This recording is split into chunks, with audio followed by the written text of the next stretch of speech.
All right. Fire them up!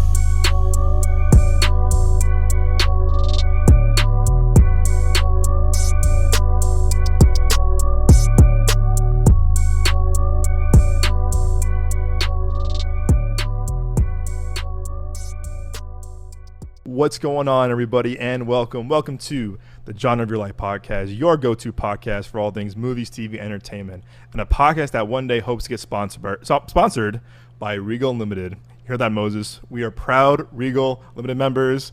We are manifesting that sponsorship right now. Regal, help us out. As let's go. To quote Jerry Maguire, "Help me, help you. Help me, help you." No. Help me. Yeah. But no, this is episode number 78 of the podcast. Welcome to the show. I am one of your hosts, Doug Jones. With me as always, my amazing co-host, my ride or die, one of my best friends in the world is the amazing, incredible, legendary Moses Lawi. What's going on, Moses? Hey, what's going on? You know, glad to be here. It's a great day, you know. Yes, sir. Yeah, I'm ready to get the show on the road. Yes, sir, man. And more importantly, you all are here. Thank you so much for joining the podcast. If you're new to the show, welcome to the podcast. If you're returning, welcome back. We are so glad to have all you guys here. It means a lot to us. Little housekeeping, of course. You can find the show on your favorite podcast platform, whether it's Apple Podcasts, Spotify, Amazon Music, YouTube Music, or your favorite podcast platform of choice. Also find the video element of the show on our YouTube page, youtube.com/Midway Avenue Productions. Whether you're on Spotify, Apple, Amazon, YouTube, rate, subscribe, leave us a review, leave us a comment. We'll hear from you guys. Again, your feedback truly means the world to us. Your feedback is very important to us. So negative, neutral, positive, doesn't matter. We want to hear from you guys. So leave us a review on your favorite podcast platform or YouTube. We want to hear from you guys. Again, our ongoing goal too for our Apple Podcast listeners is still that 200 ratings on Apple Podcasts. Again, our ongoing goal for the past few months. We're still on our way there, of course, but again, it helps a lot. The show kind of gets more coverage for more access for, screenings and coverage and interviews. And again, our other goal we have for the summer is to get to 1,000 subs on YouTube by the end of August, end of summer. We're at 742, I want to say right now. So we're getting there. It would mean a lot to us too. The 1,000 kind of the big milestone of, subs on YouTube. So we are close enough, but again, we're seeing all the love and support from the podcast, from our YouTube, whether it's out of theater reactions, again, our screening vlogs now. We're doing a lot more kind of like before the show stuff going on, and again, our video element of the show. So look out for that. I think I put out a newsletter for you guys this week on the Spotify, on the podcast platform, but I tried to upload one for the YouTube, but I had a little bit connection issue, so look out for that hopefully tomorrow night, if not tomorrow morning. But yeah, guys, thank you so much for joining the show. We have a lot of fun in store for you guys this week. But again, thank you so much for being here. So, all right, Moses. So, How to Train Your Dragon is flying to theaters and theaters this weekend. You and Nick saw it before me. I'm actually pretty jealous because I couldn't go to the screening or had time to go see it before the show. So I'm gonna start with you, my friend. But first off, let me pull up the synopsis for our lovely audience on the video. See, aha! I'm getting the hang of it now, Moses. Look at that. One try, baby. One try. There you go. One try. Let's get it. Here we go. If you're not familiar with How to Train Your Dragon, this is the live action remake to the 2010 beloved animated film. How to Train Your Dragon follows on the rugged Isle of Berk, a Viking boy named Hiccup defies centuries of tradition by befriending a dragon named Toothless. However, when an accident threat emerges that endangers both species, Hiccup's friendship with Toothless becomes the key to forging a new future. Together, they must navigate the delicate path towards peace, soaring beyond the boundaries of their worlds and redefining what it means to be a hero and a leader. Whew, that was a mouthful. But you have saw it, my friend. What are your thoughts on the live action adaptation of How to Train Your Dragon? Man. It was like so. I watched the animated version a while back. I think it was like 2 years ago, and everything, and I loved it. I enjoyed it. I thought it was amazing. It had all the beats that I look for in an animated film. and the biggest thing what I look for is heart, you know, and it definitely, you know, delivered. And I was a little iffy, you know, when they basically decided to make a live action How to Train Your Dragon, because I was like, wait, you know, like it did so well, you know, it did so Yeah. well. Why do you want to, you know, turn this into a live action and everything? I mean, I get it, you know. I'm not new to business and everything like that. Yeah. I understand, you know. When you see money flowing somewhere, you make sure that it's flowing somewhere else too as well. So I get that idea. So yeah. So, but when I went to go see this, I was like, okay, you know, let's see what we got here, you know, and everything. And man, they definitely delivered, you know, all the emotions that I definitely felt in the animated version, you know, were even heightened on this live action version. Really? I would say, you know, because you're actually watching, you know, I'm not gonna say like real people or whatever, but you watch real dragons, you know, but you're you're you're watching, you know, like you're watching, you know, you're watching actual emotions and everything like that from these actors that are portraying these, you know, characters, you know, deliver all of these things and everything, and they did a phenomenal job, man. You know, from the flying and everything, you know, from I would say from the direction too as well, from Dean himself, the director. I mean, yeah, I know he directed the you know the animated version and everything like that. He definitely delivered, and I'm glad that, you know, he you know, he basically, you know, stick to I don't know, he stick to the formula and everything, but not changing anything, you know, except some few little things here and there that might need, you know, that might need change. You know what's funny, bro? That photo right there, I literally thought he had waves just now. Wait, like, which one? This one? That photo right there. I was like, does he have waves on his finger? I was like, hey, man. He's been putting the do-rag on, man, tonight, man. He's flying. He's flying on. He's like, wave check. Wave check. Can you imagine, bro? He's on the dragon, bro. Is brushing.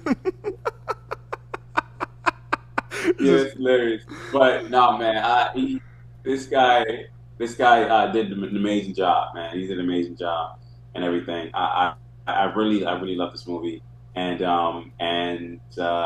you know, and I asked somebody too as well when I went to go see this film. I asked somebody that was right behind me when the movie was over. You know, I asked her, I was like, you know, so what did you like? Do you like the live action or do you like the animated better? And then she was like, I really love this one. I love the animated, of course, a little bit more, but this one really touched me. Yeah. Too as well. You know, and one thing that I love the most, man, too, is that this film touched a lot on like fatherhood. You know, okay, nice. You know, a father and son like dynamic. Yeah. You know, which they did really well. That animation version did that quite. You know, did a really good job on that. And with this, you know, you really felt that dynamic there too as well. You really felt that. You know, from Hiccup's character. You know, nice. And everything, and from the dad. I'm forgetting his name. Oh, Gerard Butler. Yeah, Gerard Butler. Yeah. He was the original he did too. A really good job. I know he was. Yeah, he was in the original. That's right. That's cool. The original too as well, which was that's really, really cool. You know, and you can't. It's like nothing changed in a good way. Okay. You know, from seeing him portray the father and everything. You know, because he did a really good job. And from the cast and everything, from like I said, from Hiccup's character, even from Astrid too as well. I know there was a little bit of like, you know, some I don't know. There was a little bit of like some controversy. I don't even know what to call it. Controversy. Yeah, a little bit of controversy with their character and everything. You know, I say the hell of that controversy because I thought she did an amazing job. I thought she did an amazing job. She's a kid. She's a kid too. People were mad about it. She's a kid. She's a kid. She's a kid. Social media is evil. You know what I mean? Evil. And Nico, like Parker in general, that's her name. She did an amazing job. And the rest of the gang. I just enjoy this movie. I mean, me. I when I say, sometimes I say I enjoy the film and it comes off casual, but I really enjoyed this movie. It was a really, really good movie. The third act was amazing. You know what I mean? Yeah. The third act was really, really amazing. The score was great. Because if you go in and watch this, you're gonna love it too as well. I can't wait. You're gonna enjoy it. Maybe you're not. I don't know. I walk out, man. You were wrong. No, I'm kidding. Never in my lifetime. Our lifetime. No, I'm kidding. No. Nah. But it was a good film, man. And I was a little bit confused, because the one thing that they didn't change is the animation design from the dragons and everything, especially with its character. Like you can tell, it's like they didn't do a live action kind of like animation style of Toothless. You mean like a Sonic? I don't know if that makes sense. Remember Ugly Sonic? Remember what Sonic looked like originally? Yeah. And it went like, oh, what the hell? Yeah. Who the hell is that? Yeah. Yeah. Yeah. What's funny? I thought they were gonna go more with the I thought they were gonna go more like Game of Thrones route. I thought that's where they're gonna go towards. Okay. A more realistic look of a dragon. I don't even know if that makes any sense because I know what you mean in real life, so I can't really say what a dragon looks like. No, I got you. You mean like I got you. Yeah. Something like this, like more like I guess more gritty. Yeah, more. Yeah, and then not exactly gritty, but more lines of like this, but kid friendly, right, and everything. So, yeah, something like that. Even something from like Harry Potter to that extent, right there. Yeah, even something like that. I'm not exactly sure, but I'm glad they didn't go that route in general because I really like the design of Toothless and what they did with the animation, and I'm glad that they literally just copied and pasted, and everything. And I was like, hey man, I dig it. I dig it.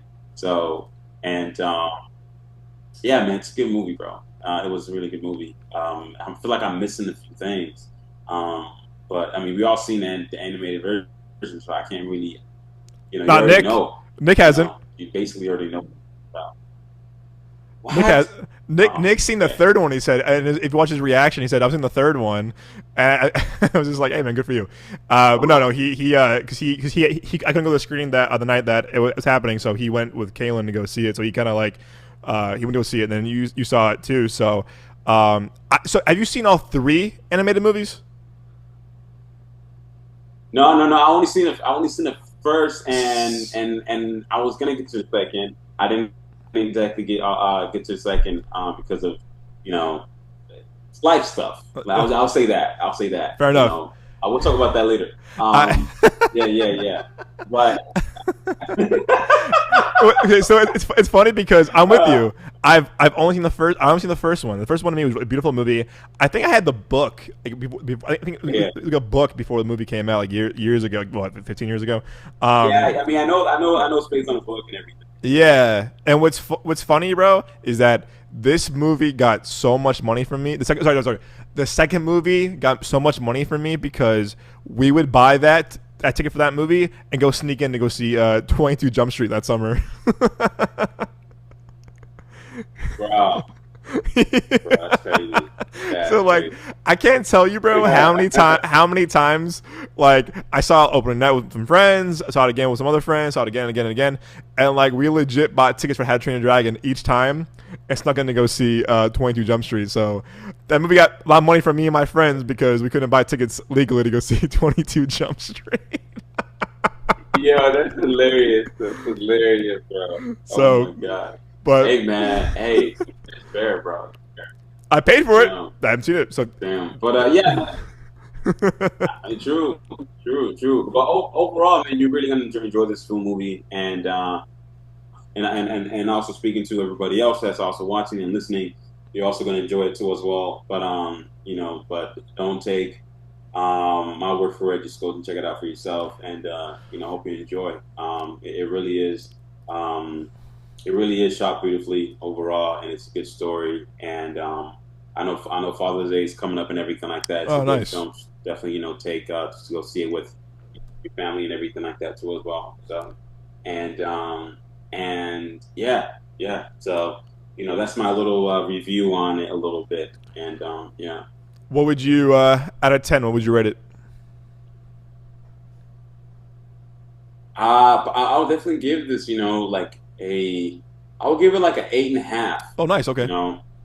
I'll give it like an 8.5. Yeah. I'll definitely give it an 8.5 and everything. So, just because I already seen like the first one. Yeah. Right. And it's like, there wasn't any emotions that were missing from the first one that I didn't exactly get from this one, I would say. I mean, there are some that I gained overall. So, but I would still give it an 8.5 and everything like that. So, no. Yeah, man, it's a good movie, and I hope it does well. And I know it's gonna do well too as well when it comes down to, because I know it's like it's like a 80 on Rotten Tomatoes right now. Yeah, 80%. I just saw. What would you? 70 something. Would you? What would you guesstimate right now? Over or under $100 million opening weekend? I would say this film is probably gonna be at around like a high 100 million. Not a high, no, it's probably gonna be like a 120, 110. I'll be huge at the box office. That'll be massive. I would say. That would be massive. I would say, I'm guessing because family movies, and this is a family movie. Oh, hell yeah. They tend to do really, really well. Huge. And also because this film came out in a time that we were also young, so I'm pretty sure that's going to translate from people that were in our age to go see the movie to as well. So, I don't think it's going to do Lilo and Stitch numbers, but I know it's going to do really, really well. It's going to do probably. I mean, Lilo and Stitch, man, that already has like 800 million worldwide. That's nuts. If you want to hear me rant about that movie, listen to the newsletter episode I put out today or tomorrow. I went on a huge rant about that movie. So I love hearing how this movie worked for you from you seeing the original. Because it's a little bit called radio tease, we call it.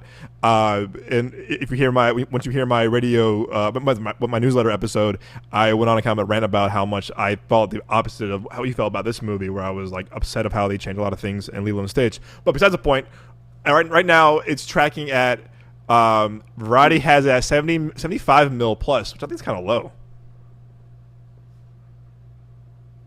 Oh, How to Train Your Dragon. Yeah, that's what as of now. Also, remember. Wait, they have Variety had. Remember, Variety said a Sinners was a flop. So I don't really trust Variety as much anymore. That to me was kind of dumb. Oh, yeah, true. A dong take. Yeah, that's true. I mean, the lowest it's gonna do is probably 70s. The highest it's gonna do is probably like I said, like over like 120, 110.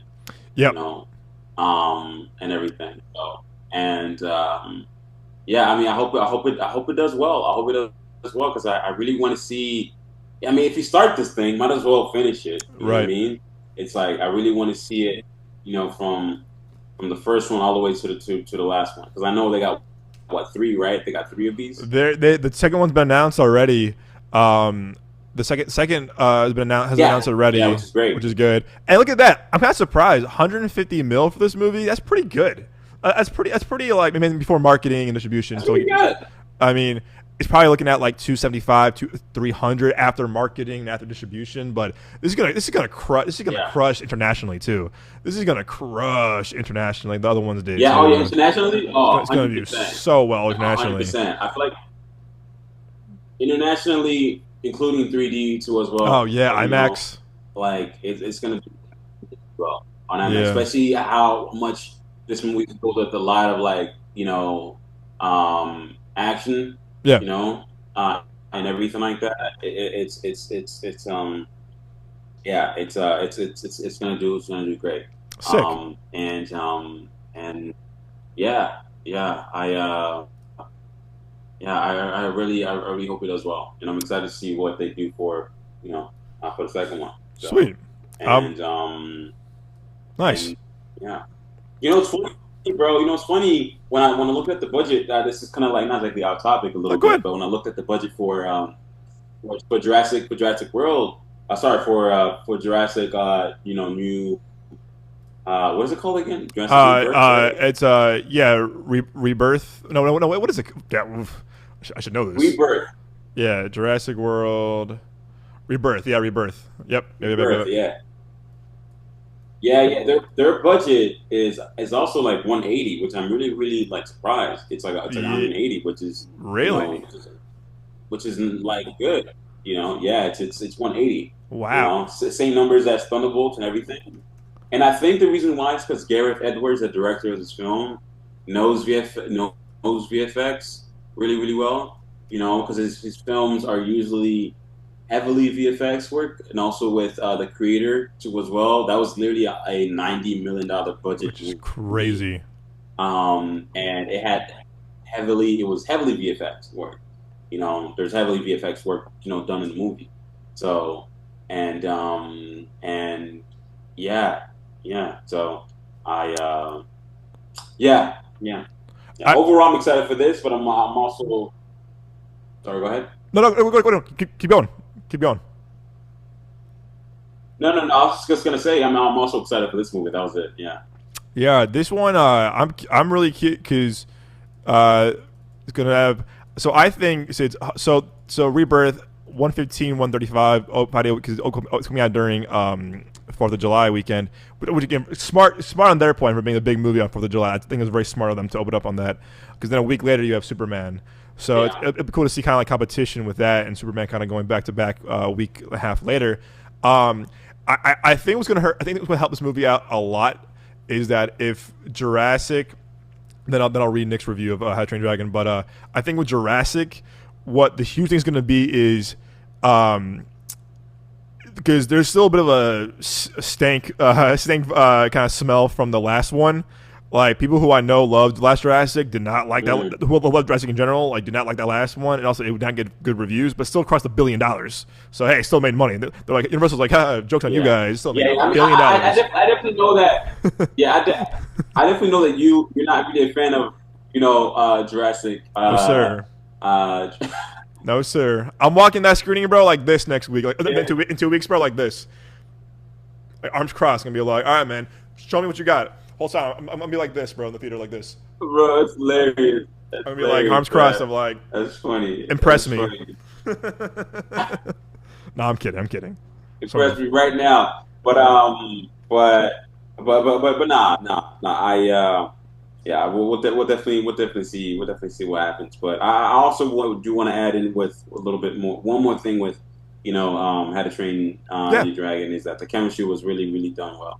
The kid's good. The whole entire cast and everything was really really done well. It was great. It was really really great. So and that scene, I don't want to do spoiler. I don't want to spoil it. It's like, there was that scene at the end. I want to talk about it, but it's like no, the spoilers. But there's a scene at the end that I saw in the previous, that just hit me emotionally too as well. It just kind of hits you, but it's like I don't know. Damn. But you're glad to know. Damn. But you're glad to know that this person is gonna do Right. well from now on. Right. Even though he thinks he has lost something. So, um, and but yeah. Anyways, that's it. Nice. No, I'm looking forward to watching it now. Again, I remember when the trailer came out, I was like, oh, okay. And then we worked with Universal, and of course, so I was like cool. Like I could see it. Then I couldn't see it because scheduling. So Nick saw it, and then you saw it too, which is great. So I'm glad that 2/3 of us saw it. So I'll probably see it maybe this week, next week. But I'll text you. I'll text you after I see. Cause I'm out. You had a good review at it, and then I'll read Nick's real quick because I'm even more intrigued now than I am now. So here, Nick, Nick, this is Nick. Funny with this. How to Train Your Dragon review. How to Train Your Dragon, a review by Nicholas Johnson. I love Nick, man. He has his critic hat on right away. DreamWorks' How to Train Your Dragon was such a fun ride for me. I'd only seen the third animated movie before seeing this, but I must say, I enjoyed it much more than I thought. Fun characters, solid plots and story, and the visuals were breathtaking. I especially enjoyed the story between Hiccup and Toothless. I found it to be heartwarming, and it was pretty cool to see, watching Hiccup develop his various tools and gizmos for Toothless as the film progressed. Another thing that stood out to me was the CGI on the dragon. It was more detailed than I thought it'd be. In some aspects, the movie was a little corny, but I think that's to be expected with kids' films, and didn't detract from the experience for me. The movie was so good, it made me want to go back and watch the full OG trilogy as well. Overall, this movie was great, with a great time, and I certainly recommend it. So got 2 glowing reviews, everybody, from your boys here at John River Light Podcast. We'll get you guys, man. We got 2 glowing reviews. So you're welcome, Universal, and How to Train Your Dragon. I'm hyped now. I'm looking forward to seeing this now too, because again, I've only seen the first one, and I remember, I think the third one came out. I was in London, and I was gonna go see it, but I think I saw something else instead. So I never saw it, but it's cool to see. Also, I mean, and as you know, too, I mean, we were kids when this first one came out, so it's kind of cool to see like kids who were kids when the first one came out are now taking their kids to see this one now, which is really cool. Full circle moment for a lot of them, which I think is really a beautiful thing. To your point too about fatherhood and about parenthood too, so it's one of those kind of just really like it connects the dots on like a lot of like the emotional feels. So. Sweet. I'm looking forward to watching it now. All right, guys, check out Jurassic. Check out How to Train Your Dragon, which is now in theaters. Check out How to Train Your Jurassic Park. No. I would have quit podcasting, bro. I'd be like, I give up. You want? Y'all can have it. But all right, yeah, okay, cool. So I'm looking forward to watching it now. Okay, moving on to the other film we're going to review. I'm going to have you review Ballerina because you didn't see it last week because we saw it at the screening. So we're going to do non-spoiler again up front. If you want to listen to our full, this is me and Nick's spoiler-free review looking at last week's episode. But I'll start with you, Moses. For your non-spoiler, of course. What's your non-spoiler thoughts on Ballerina? I mean, I seen it. Yeah. I mean, I thought we were doing spoilers. Oh, yeah. Well, you're right. You're right. We had it last week. Let's do it. So I'm gonna put up the spoiler warning right now before I forget. Spoiler. It's like, no, we put up the spoiler warning. Just in case, it's a formality. And spoiler warning. This is your warning. So if you haven't seen Ballerina yet, this is we're giving you a fair warning now. We're going to spoilers now in 5, 4, 3, 2, and 1. All right, Moses, the floor is yours, man. What is your spoiler thoughts on Ballerina?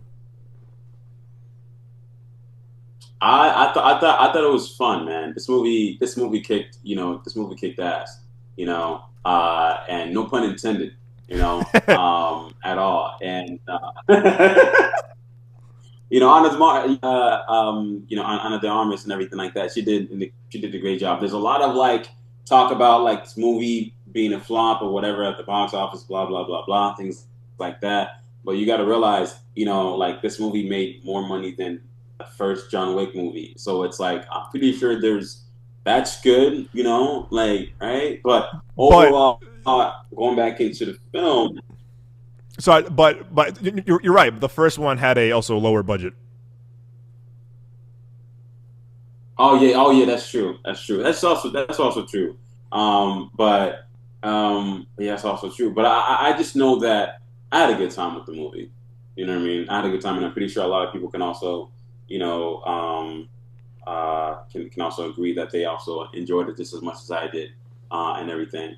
And like every single second, man, like you would think like, oh, okay, we're gonna take a breather from the action scene real quick, but no, it's like no, what do you? It's like they pull you back. It's like it's like I don't know, man. It's like they pull you back and they run you all the way into into a more crazy action scene that they got going Yep. on and everything like that, and there was like a moment where it's like every single like especially in Act 3, every single like I don't know, there's like every single minute had like a grenade like That's what I said. choreography beat. You know what I mean? Like it's like every single like beat there was like a moment of like Ana de Armas throwing a grenade somewhere, and it was nuts. I was like, what? I feel like the third act was a whole different movie. If I'm being honest, I feel It like was that the was a whole bomb. different movie in a good way. It was no, she was the bomb. No, Touche. but but no, I really thought it was just hella fun, man. It was a hella fun movie, and um and her using this, this what am I forgetting the name of Oh, the this thing that dude. she's using right now? So okay, I saw the movie again last night. I saw another movie last night. After work, I felt really kind of disturbed by it. So I saw another movie. I saw this movie after seeing that other movie. It was Bring Her Back, which disturbed me. I was kind of feeling about it. So I was kind of like, okay, what else is playing Regal? Remember sponsorship.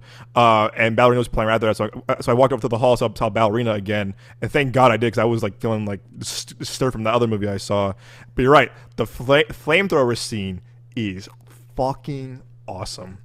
It is absurd, but it is So awesome. yeah, yeah, yeah, yeah, bro. Like it was crazy, man. It was crazy. Like I never like screamed so much, like during an action, choreography fight sequence, But this, it's just like everything was just like I don't know, man. It was nuts, man.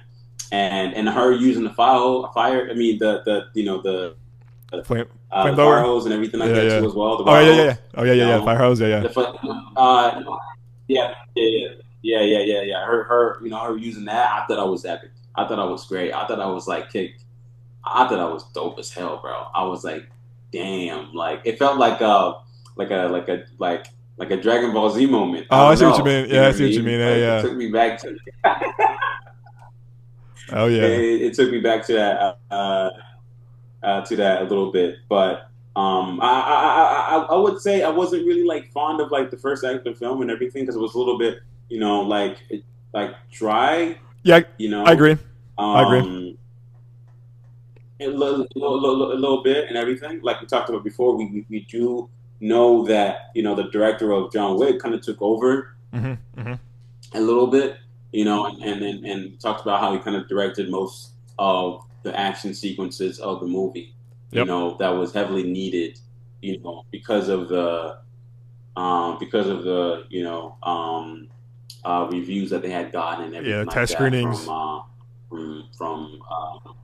test screening and everything like that. So, but yeah, I think I told you that before that that I wouldn't exactly say that I was either like a fan of Under the Armas or even like or not a fan at all. I didn't really like look at her as like a actress that I was a fan of. It was more of like, oh, this is an actor that's good, but I wouldn't say I'm a fan of. But watching this, I'm like, okay, now I'm a big fan. I'm a big fan of hers, and everything. About time. And I hope that.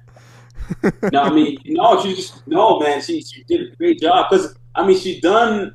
I mean, of course, she did Blade Runner. I wouldn't necessarily Hell say yeah, like she she was did. like the focal point of like me being Yes. Bro, you know, remember how annoying I was, bro? These boys know this, man. When I saw Blade Runner 2049, movie that changed my life. It's my top 5 movies of all time. I developed the biggest fucking crush on her at this. I mean, I thought she was really good in War Dogs, super underrated. But when Blade Runner came out and we saw that movie in IMAX, I said, God damn, that took IMAX and Climax to a whole new level for me. I'm kidding. Moses is like, man, fucking Doug. No, but you know, all right, bro, guys, I think that's it for tonight. bro, I developed the biggest crush on her after seeing Blade Runner 2049, and not because you see her nude, not you sickos. No, 'cause I thought she was like, she was so breathtaking. And that scene in the apartment when like you see when she's kind of like, you know, moving around, you know, with him, it's like that to me. She just was really kind of just warm, kind of just really like beautiful person, both emotionally and both. You know, kind of just like emotionally, kind of just like also she's gorgeous in real life, but she kind of just spoke to me as a performer too. When I saw Blade Runner, I was like, wow, she I had a huge crush on her, and I still do. I mean, she's gorgeous, but to me, Blade Runner was, I was like, wow, look out for her, because she was just, I thought for her supporting role, she kind of stole the show in certain scenes. And so, but anyway, back to your point, you kind of became more of a fan of her, I guess, later on in her career. Yeah. No. I definitely saw her, and I was like, okay, you know, I think, you know, down the line she might grow on me and everything like that, you know. But watching this film, I was like, okay, you know, she knows how to carry a movie on her own, and I hope that from moving forward, you know, overall, you know, she continues to do that, you know. Yeah. And I've been hearing talks about like her potentially, you know, being eyed to even, you know, because they've announced that they're developing, you know, the new Wonder Woman movie, right? From Warner Brothers, they're developing that the new Wonder Woman movie and everything from James Gunn, and I hope that, you know, she does get the opportunity to audition, you know, because I feel like she could, from seeing the way she fights in this movie, you know, and everything from the choreography and all this kind of things. I was like, okay, she can definitely carry, carry a sword and a shield and everything like that. And yeah, man, yeah, it was just hella fun. This movie was great. You know, it was enjoyable. The story wasn't like great. You know, it was It's a revenge the best story thing in the world or whatever, but you could follow it.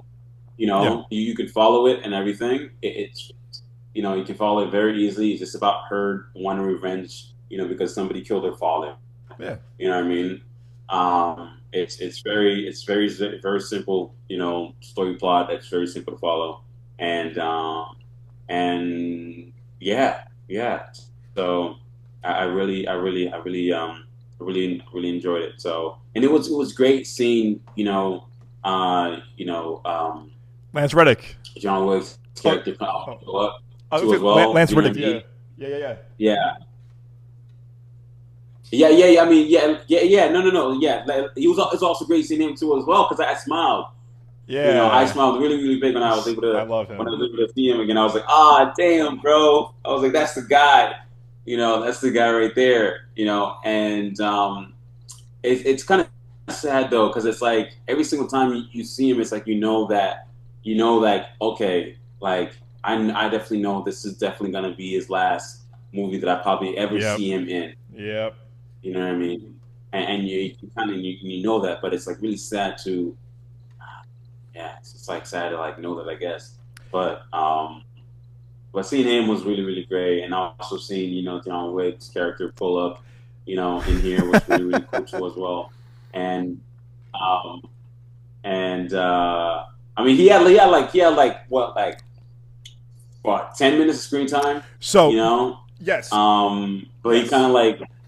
Yes.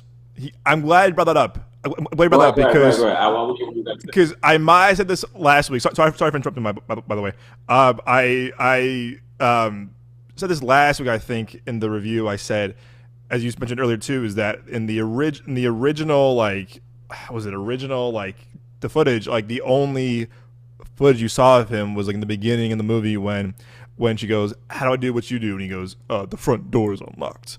Awful impression, but like he goes, "Looks like you already have," whatever his line is, and that was the only footage of him. Plus, they used the footage from the third movie from Parabellum. We just branded in the back, and that was it apparently.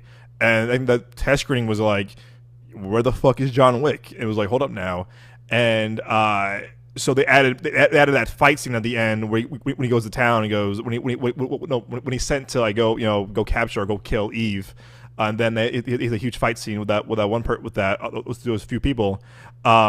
So I'm glad they added more of him. But I'm glad you brought up. I told this we saw the movie too a few weeks ago. I said that I kind of wish he was in it a bit more, not overshadowing her, of course, because this is her movie.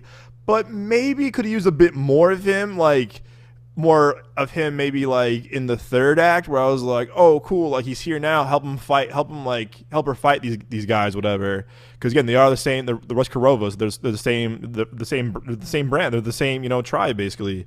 So I kind of wanted them to use him a bit more. Again, not overshadow him, but like kind of use him how they use like Toby and Andrew in like No Way Home, but like not like extreme, but like still have more of a prominent kind of role. But I get it.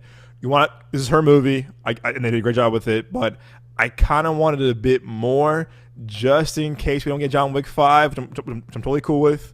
But when that also in the trailer too, there's a scene where he has that gun thing he does, kind of walks away.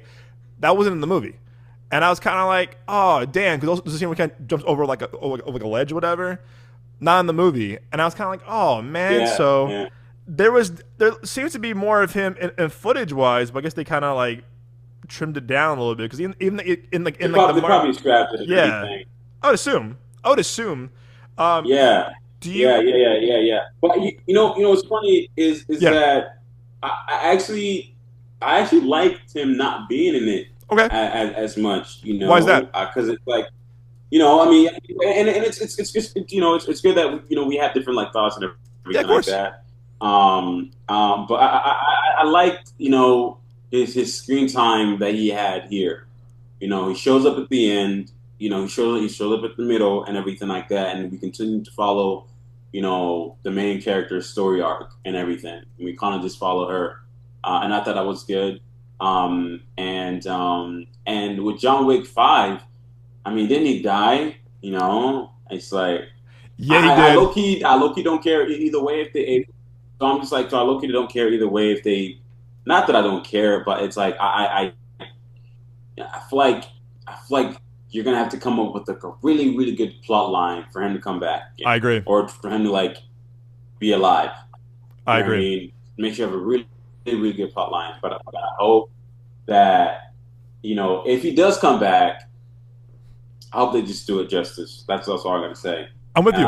But I like, but I definitely like him being in this for a short amount of time, just like Iron Man did in Spider-Man No Way Home, yes. Spider-Man Homecoming. Yeah. He was, you saw him in the first act, he was there and everything like that, and then in the middle of the act, he was kind of there, and then in the last act, he was there. Yep. And then that was pretty much it.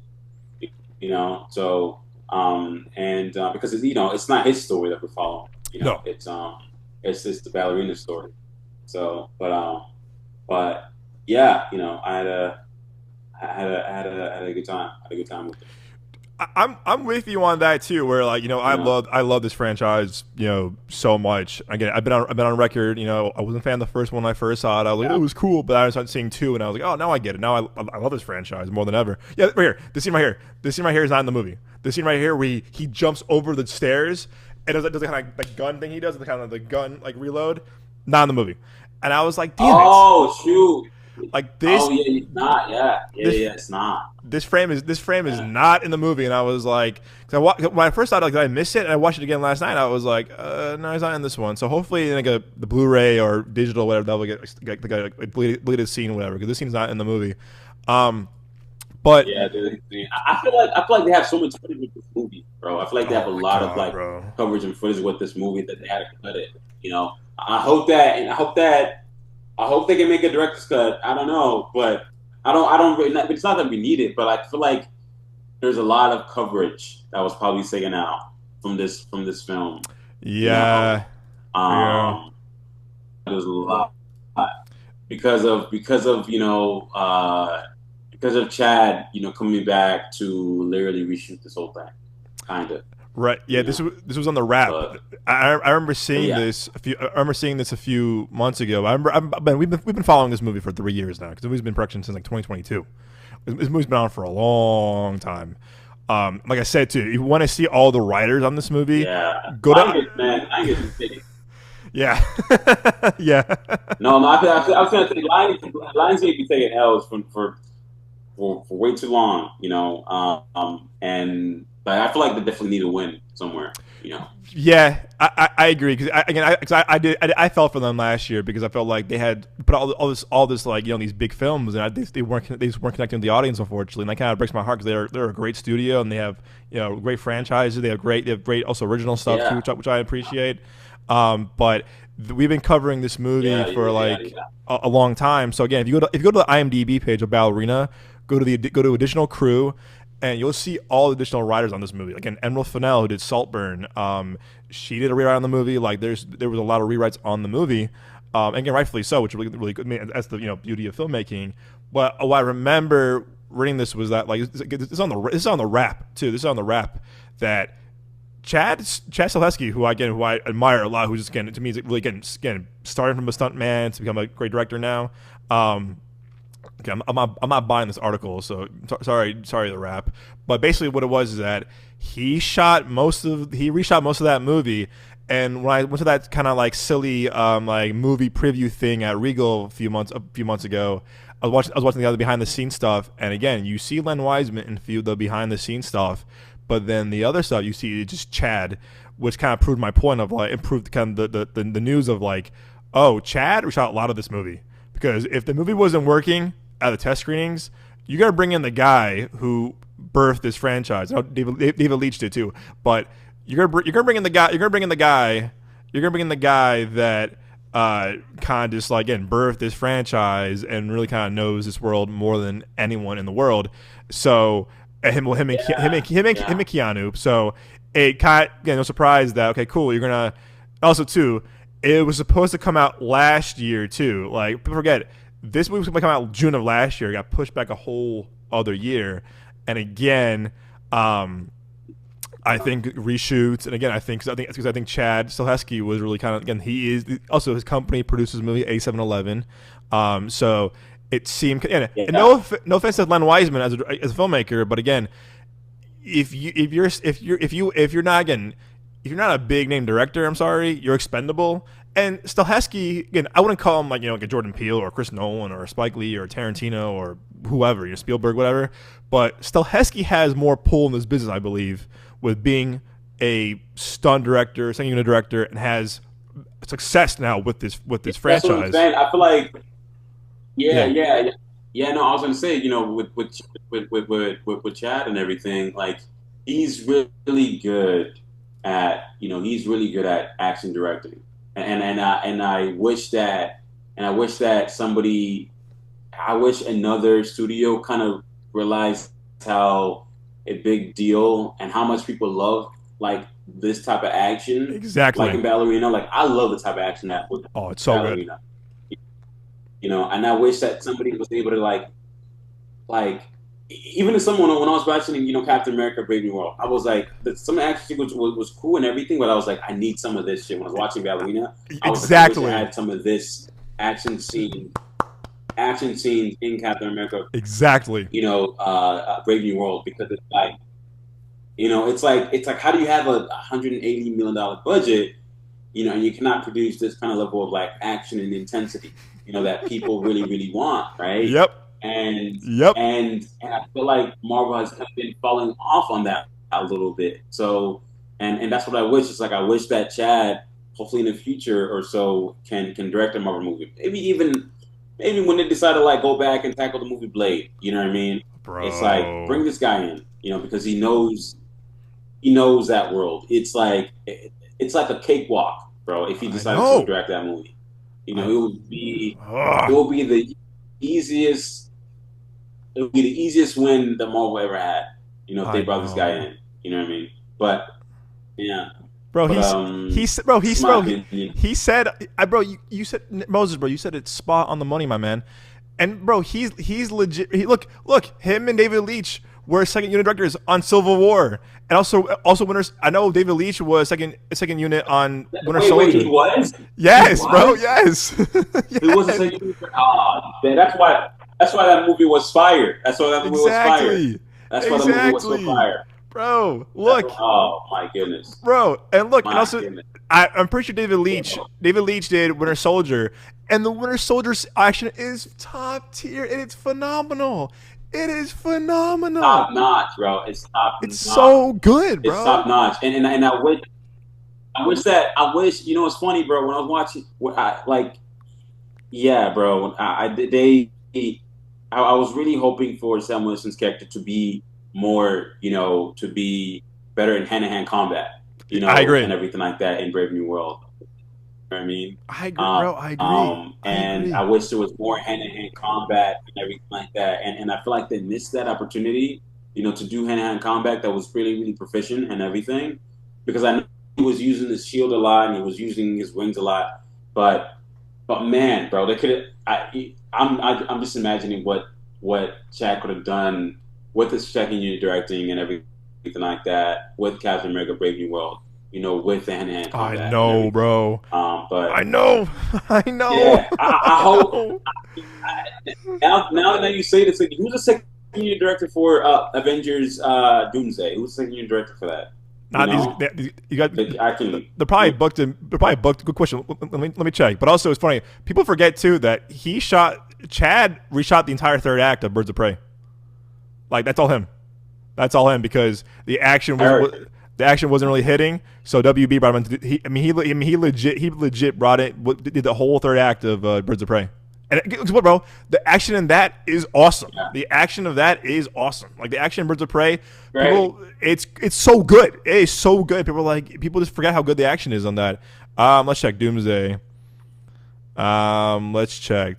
But I'm with you, bro. You saw money, bro. About I'm with you on the thing about Captain America. Even with Thunderbolts too, the action was kind of Power Ranger-y. Like it was kind of like yeah. That's what I'm saying. I was like, oh no.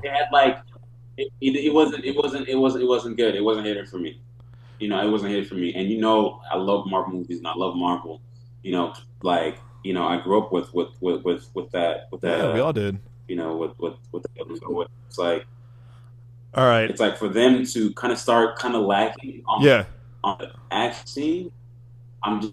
It's upsetting for me. I'm with you on that. So Rob Alonzo's doing it, and he's on Blink Twice, which not only a stunt movie, The Batman. Okay, The Batman. That's good. Tax Collector. Batman. Okay. Ad Astra. Okay. I mean, these are good movies. They're great movies. My Beloved, Once Upon a Time in Hollywood. I love that movie. But El Royale, movie that we love. Okay. I mean, Skyscraper.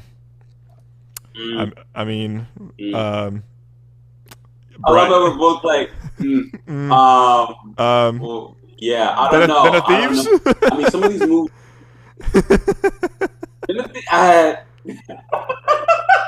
Some of these movies. Oh, Jack Reacher never go back. Yeah, kinda. Ooh, right, there's a stunt performer. Hey man, he was stunt coordinator for Deadpool. That's Deadpool. Good, right? Straight out of Compton. There we go. American Ultra too? Yeah. Avengers. He was in Avengers. He did Ultron. He did Ultron. Okay. Oh, he was in was he a stunt coordinator on that, or was he performer? Just a performer. So, Coordinator on Deadpool. Nice Okay, guy. so I mean, Yeah. there's like there's a few, you know, Yeah. there's a few like get little things here and there. So, you know, am I worried a little bit? But we'll see. You know, What's his name? we'll see what happens because David. I Yeah. hope that they Uh, don't fail on sequences on this because it's like that is super important for this movie and yeah, I hope that Marvel when they move forward is that you know they really focus on you know their second unit you know director because action is huge you know hand to hand combat is huge you know I especially agree. for characters like Captain America and for all the Thunderbolts characters you know what I mean it's yeah so What um I'm yeah, look. that's all I gotta say. So like they did a really good job overall you know, with Ballerina stunt coordinating. So and yeah, I'm so looking. So I for some reason I thought Chad and David did Winter Soldier for some reason. It might have been, you know, and what's Homeboy's name? He was oh director of Extraction. it's what's his name? I'm forgetting his name. He was the director of Extraction. Is it Extraction, yeah, Extraction? Extraction, yeah. What's Chris his? Hemsworth maybe? Yes, Extraction. I'm pretty sure he did Winter. I'm pretty sure he did Winter Soldier, and then Chad and David did Civil War. Both top tier action. Both those movies are just amazing. Let me see. Sam Hargrave. Yeah, Extraction. Yeah. I thought it was yeah, Sam Rogue. Yeah. It Huh. is. Yeah, it is. Yeah, he did a great job. He did a great job, and I feel like he probably cost a little bit too much to come back Probably. for a stunt coordinator for Team Day or something like that. Yeah, You there is. know, but it's like if he got a $350 million budget, you know what I mean. You better show up with making sure that coordination is you know is top notch. You know, but hey man, I trust the Rooster Brothers in their I do game. too. You know, they didn't mess up on.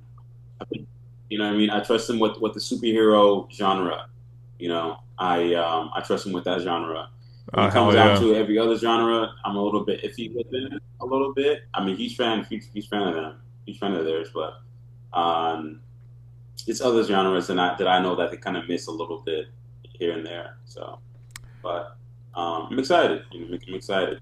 But that's how you know, man. That's how you know how important you like filmmaking is when it comes down to like every single Oh person, yeah. you know, like playing a part. You know what I mean? You know, like even from the cinematography and everything like that. Like Huge. that's so Huge. important. You know, from like the costume design, it's everything is like really important. You know, it's funny because like we're literally like researching like I who know, was it's the just stunt crazy. coordinator. It's like you would think that's not really important.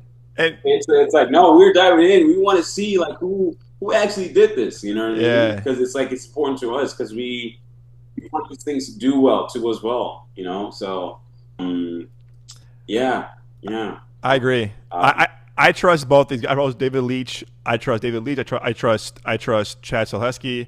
Yeah, I mean, these guys were gonna. yeah. I mean, these guys worked their way up. Yeah, come on, self-made again, and they worked their way up through stunts, and now they're huge directors. No, I'm making some of the biggest movies. And so I go back to your point about Blade real quick. yeah. He has said on record he wants to do a Blade movie. Marvel, what the hell? Like, what are you That's waiting what I'm saying. for? Yeah, yeah, He has. yeah. That's what I'm saying. I feel like Oh my god. Like, oh my god. yeah. I don't know. You know, I don't know.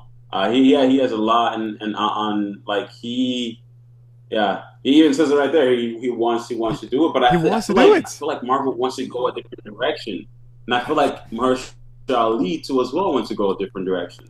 So I think that's where the issue lies: is that you have three people or even two people who wants to go different direction in the movie. You know, because originally I heard that Blade was going to be set in the past, You know, Yeah, the same year that Sinners is that's set. right. That's You right. know I what I heard that mean? too. The same Yep, yep. year. They even had the same costume designer too as well. Yeah, Ruth You Carter. know, Yep. they had the same costume designer.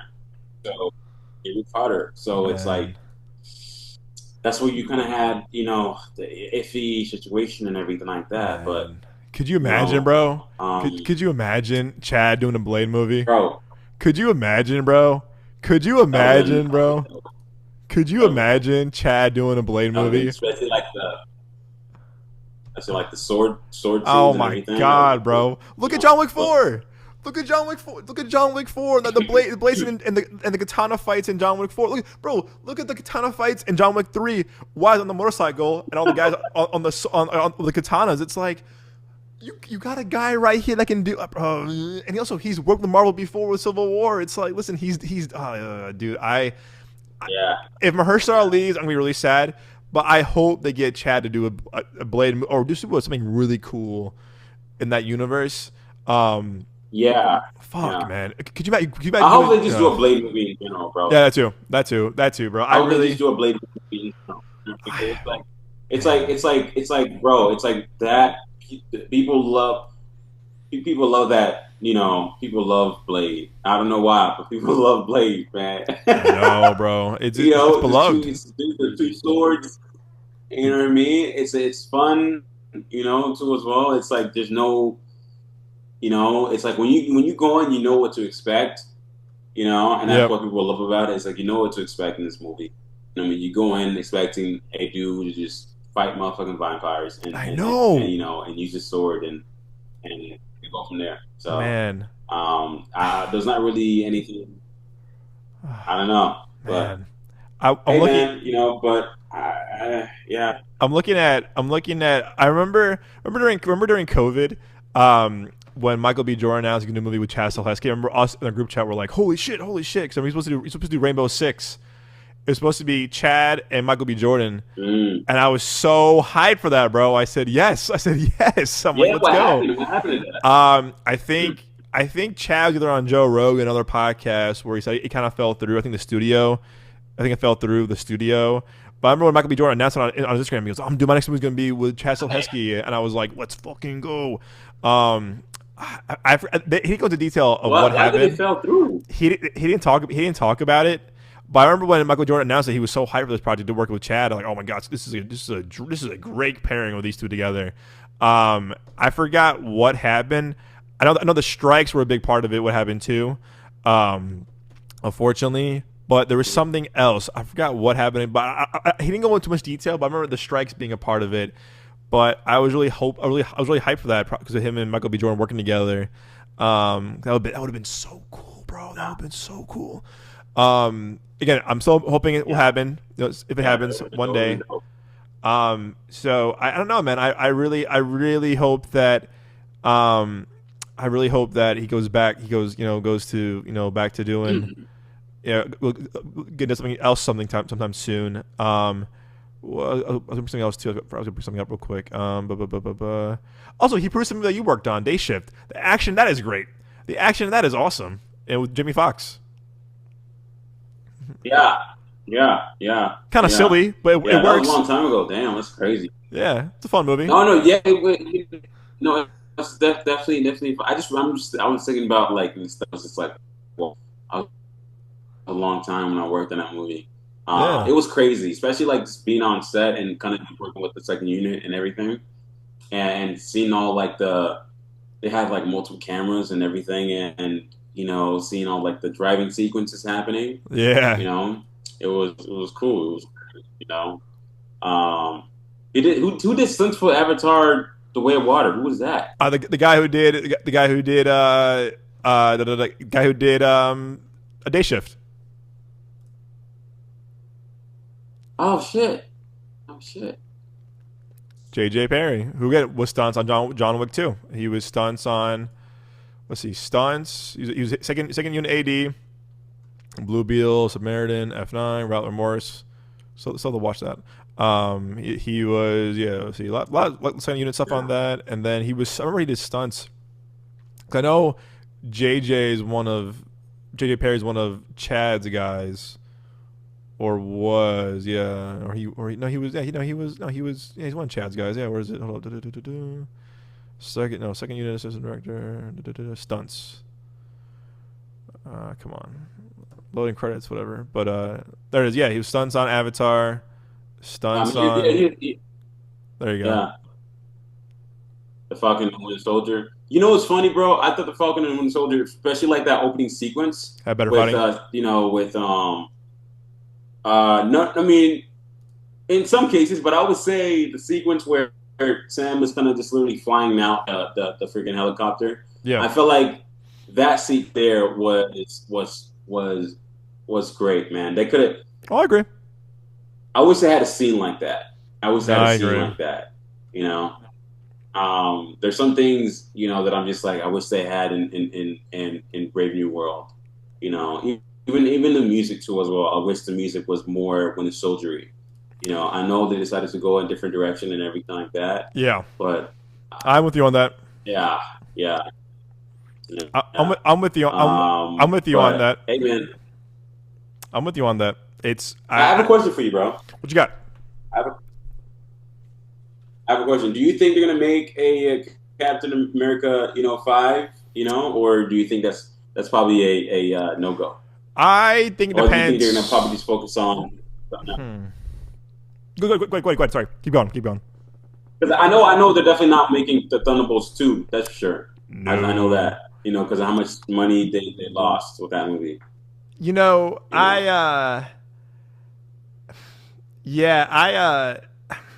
think it all depends on how well Doomsday does with Secret Wars and what they do with Cap. That's true. That's true. I feel like that's 100% true. Yeah, what, 100% true. whatever the Russos do with Anthony Mackie. Remember too, the Russos probably gonna do something well with Anthony Mackie because again, the Russos began the MCU with Anthony Mackie, so it's like I feel like there's something really special with him for the next two movies. Again, I feel like how they handled Cap so well in Infinity War and Winter Soldier because again, Cap is theirs basically, and so remember these guys got brought in Anthony Mackie. They didn't take that character. Yep. Yeah. I feel like it all depends. Unfortunately, the box office not being that well for that movie, nor Thunderbolts, doesn't help their case. So I feel like F4 has to deliver. And again, I think Avengers has to deliver too. Yeah. It's Yeah. I feel like I'm scared about F4 low key. I'm really nervous about that movie not having a lot of traction or not doing well. I think it's gonna do well critically, but I don't know about box office and everything. I mean, I feel like I think we're kind of transitioning into box office right now, anyways. Yeah, let's do it. Let's do it. Go ahead. Yeah. No, but yeah. Speaking about box office with F4 is that I'm a little bit nervous on that. I'm a little bit. I know it's going to be big, and I know that they have some scenes and some sequences, that's going to be shown entirely on that 4:3 ratio in IMAX. They have that 4:3 ratio for I think a few sequences. I think a few sequences. Really dope and really cool. But they say it's 125, 136. Who was that right there? Who was that? What article was that? That's from comic book. This is I think Box Office Theory. Box Office Theory has. Do you trust that source? Let's go somewhere else. Actually, let's go somewhere else. Let's play it safe and go somewhere else. No. I'm just saying. I'd actually never heard of them before. So again, no offense to you guys. Who? Let's check movie. let's check movie. Remember Jaimon Hansu and Guardians? Who? This is Movie Web. I'll trust Movie Web for now. Who? Box Office Theory reports that the Fantastic Four first step is forecasting to gross between 125 mil and 136 mil on its opening weekend, which would be the best ever for a Fantastic Four movie. I mean, that's not saying much. But I think here's what happened. If Superman is a great movie, which I think we all agree it's going to be a good movie. If Superman is so good, here's what's going to happen: return viewings. and I feel like it's a 2 week thing where it's a 2 week like 2 weeks Yeah, 2 weeks movies. split. If Superman is just like Mhm. reborn for DC, like the second coming, whatever, like of DC, that I'm not gonna say it will hurt. Uh, Such a strong word. I think it might affect these numbers. And also, too, what if Jurassic's really good? You're gonna have movies that might have repeat viewings that might take away business from F4. I'm not saying, again, not praying anyone's downfall, of course, but I think Marvel will be mhm. lucky to have $100 million plus opening because they haven't had one since Deadpool Wolverine this time last year. So, but as you always say Yeah, too, it's crazy. It's crazy to say. as you always say too, bro, it's all about word of mouth too. If F4 is like just hits with fans and it hits with critics, it could always go up. Look with Minecraft. Remember, $60 million opening weekend originally, but again, critics didn't love it, but audience did. That movie made a shit ton of money opening weekend, and it's still making money. Like that movie was a behemoth. Yeah, Um, yeah, you yeah, know, it's yeah. again, look at That movie should not Sinners. have made the number it did. Yeah, Sinners, word of Mhm. mouth. Sinners also it was an original movie too. People, I think audiences were looking for an original like big movie like that too. That worked, but again, word of mouth for Minecraft, word of mouth for Sinners was amazing. The word of mouth on Thunderbolts was okay. Yeah, It wasn't what they wanted, unfortunately. Like we kind of just came and went, unfortunately. And with that, we all three of yeah, us were positive on. I think back to repeat viewings on Endgame, Infinity War, Winter Soldier, Black Panther, the Spider-Man, like the repeat viewings of that were so big because people were just so excited. But I don't really feel the hype behind Marvel as much anymore. And again, no, I'm not saying it's their fault, whatever. I think a lot of it is people. Again, I hate the word hate, but I hate saying this, but I think it's like I think people are kind of just now feeling the fatigue, quote unquote, a little bit. I'm not saying like, oh, no, no, no, yeah, blah, blah, blah. I was going to ask you that question. I was Yeah, going to ask you. because I was yeah, going to ask you. I mean, this kind of ties with box office and everything like that. But do you think there's superhero fatigue? Do you think that's a thing? Because I know there was in a time there was Western movie fatigue and everything like that. yep. There was that whole thing. But do you think superhero fatigue is coming up? Do you think yeah, That's a good question. superhero genre fatigue is coming up? I don't think. I think I would say a little bit, but the reason why I'm saying not really is because Deadpool Wolverine made $1 billion, over $1 billion. Um, Yeah, Joker didn't work because I think it didn't work with people, unfortunately. It's a whole different discussion. yeah, But yeah. I think, but again, Superman is doing. I mean, so the early screenings for Amazon Prime members That sold out like crazy, bro, like crazy. Like it did. It did. It did. why about my things for me and Nick, like it went by so. I was like, oh, I was like, oh, IMAX, AZ most IMAX got sold out in like hours, like hours, maybe a couple hours, gone. So Hargan Semi Marketplace gone. Chandler Fashion gone. I mean, the one by Santana is still kind of like, it's kind of seats, whatever. But I think there's a bit of fatigue. I think Marvel. I think there's a bit of fatigue, but I think people want to see. How to phrase this? People want to see. People do want to see these movies. People want to see. Go ahead. I think what it is that I think what it is that there's been what two superhero films that came out like after Deadpool and Wolverine, and that Yes, was sir. what Captain America, Brave New World, Yep. and Thunderbolts, right? Yes, sir. And both of those movies, they didn't have they didn't have an A list. I mean, it's sad to say, but Captain America isn't a you would say like a A plus like character like Superman. Captain America, Steve Rogers is, but with it's sad to say, I guess, in terms of like numbers, right? But Sam Wilson's character, I would say he's new, right? He's new. Oh, yeah. Nobody like knows him as a character as Captain America. Blah blah blah blah blah. Right. So I feel like if he had a second movie, I feel like he would definitely have better numbers than what he has now, or even a third movie, he would definitely have better numbers than what he has now. For sure. I agree. I agree that for sure. I agree. You know, but I do think it's because of people not knowing these characters that much, especially in Thunderbolt. It's like if I asked anybody in my family, if I asked like anybody in my family or whatever, and tell me, can you name at least 3 of these characters in this movie? Yeah, you know, they wouldn't be able to. But they'll see my Superman parents too. And be like, they will see this guy, you know, Superman's character. They'll see a picture of him, and be like, oh, that's Superman or whatever it is, you know, and stuff like that. So there's a difference there, and that difference, you know, is where numbers align. You know what I mean? Of them wanting to show up or not. So and that. Yeah.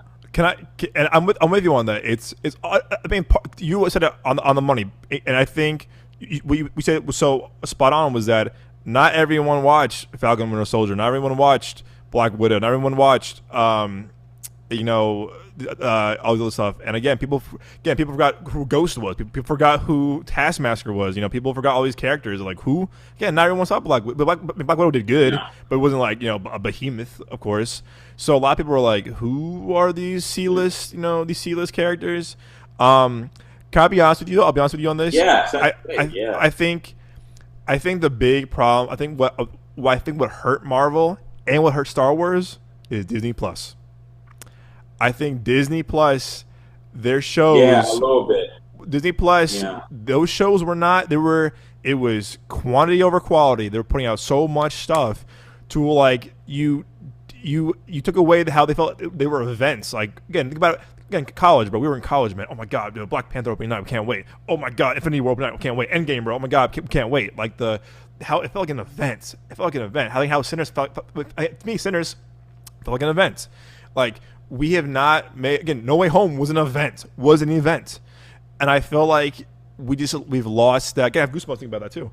Like, you know, I feel like we've lost them making feel like an event movies. I think Superman. I think Jurassic feels like an event.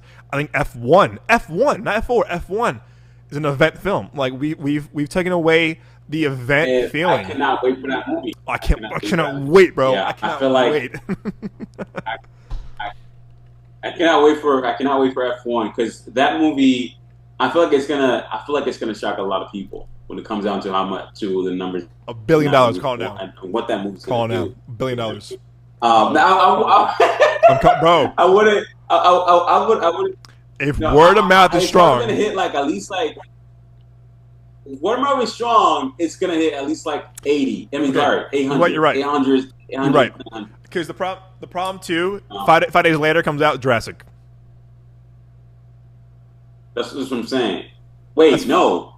Yes. What? Yes, June 27th. Wait, when does Jurassic World come out? July 2nd. No. F1 comes out. No, F1 comes out literally this month. Yeah, June 27th. June 27th is F1, and Jurassic is July 2nd. So that's 5 days. That's 5 days. Oh wait! Oh shoot! But remember. Oh, wow. F1 won IMAX screens. There'll be no Jurassic IMAX because F1 had a deal with WB and Apple had a deal with IMAX. So F1 will be getting that exclusive 2-week window for IMAX. So Jurassic has no IMAX boost. F1 does. Crazy. And guess what? Again, this is me too. Remember how crazy Top Gun Maverick was? Different story, of course. Different movie, of course. But if bro, I don't know about you. I'm hearing F1 is fucking amazing. I'm hearing F1 is incredible. I'm hearing it's incredible. I have a question. Did you see that? Did you see that Apple? Did you see that Apple trailer? I watched it on the Apple phone. The haptic thing. Did you watch it, bro? I watched it 10 times, bro. I watched it 10 fucking times. Are you kidding me, bro? I was in the Yo, I saw that and I was like, whoa, I saw that, man, and I was like, this is transformative. Yes. Like if they can do this in a theater, if they can literally take this, you know, what they in terms of like the sound design that they're able to create, Yes. for the phone and Oh, add that layer to theaters, man, it's gonna feel like 3D, but I for audio, know. I you know, know, bro. for sound. You know what I mean? If Dolby can mimic that, Mm-hmm. right? You know what I mean? Like Mm-hmm. making your seats feel like as if you're in a driver's seat, or making you feel like you are in a first person, point of view somehow, or Yep. whatever it is in terms of like sound design, dude. It's gonna take the theater experience to new heights. I In terms compl- of sound and everything hmm that was able to do. Speak on it. Speak on it, Moses. Speak on it. Yes, sir. And remember too. Remember. Toby, you listening? Nah. I have Dolby. Hey, Dolby IMAX. Remember. They're using the same technology they use for Top Gun Maverick with the IMAX cameras in the cockpit of the car too. Remember.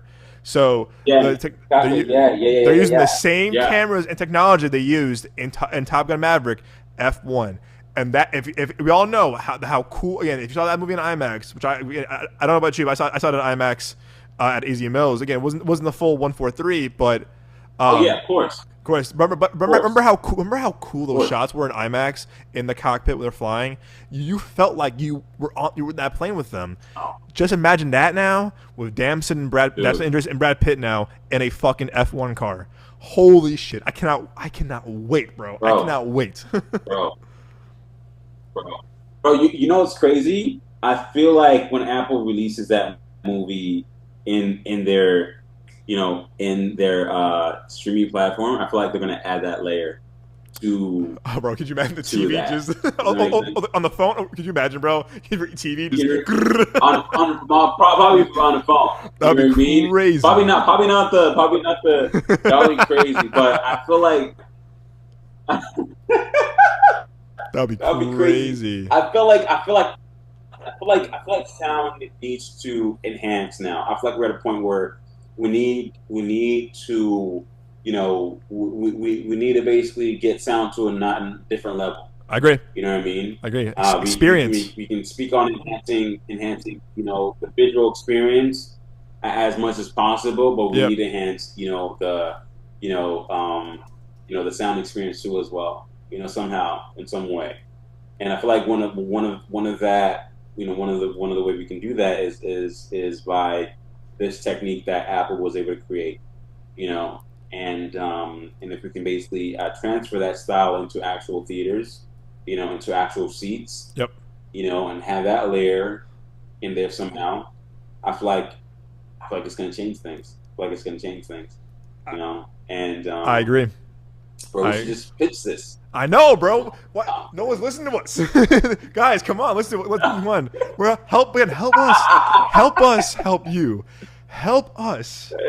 Help you.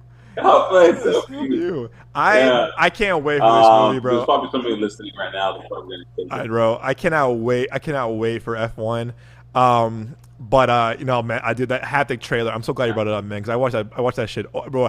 I reposted it on Twitter. I reposted it on everything, bro. As you gotta watch, the trailer is so cool.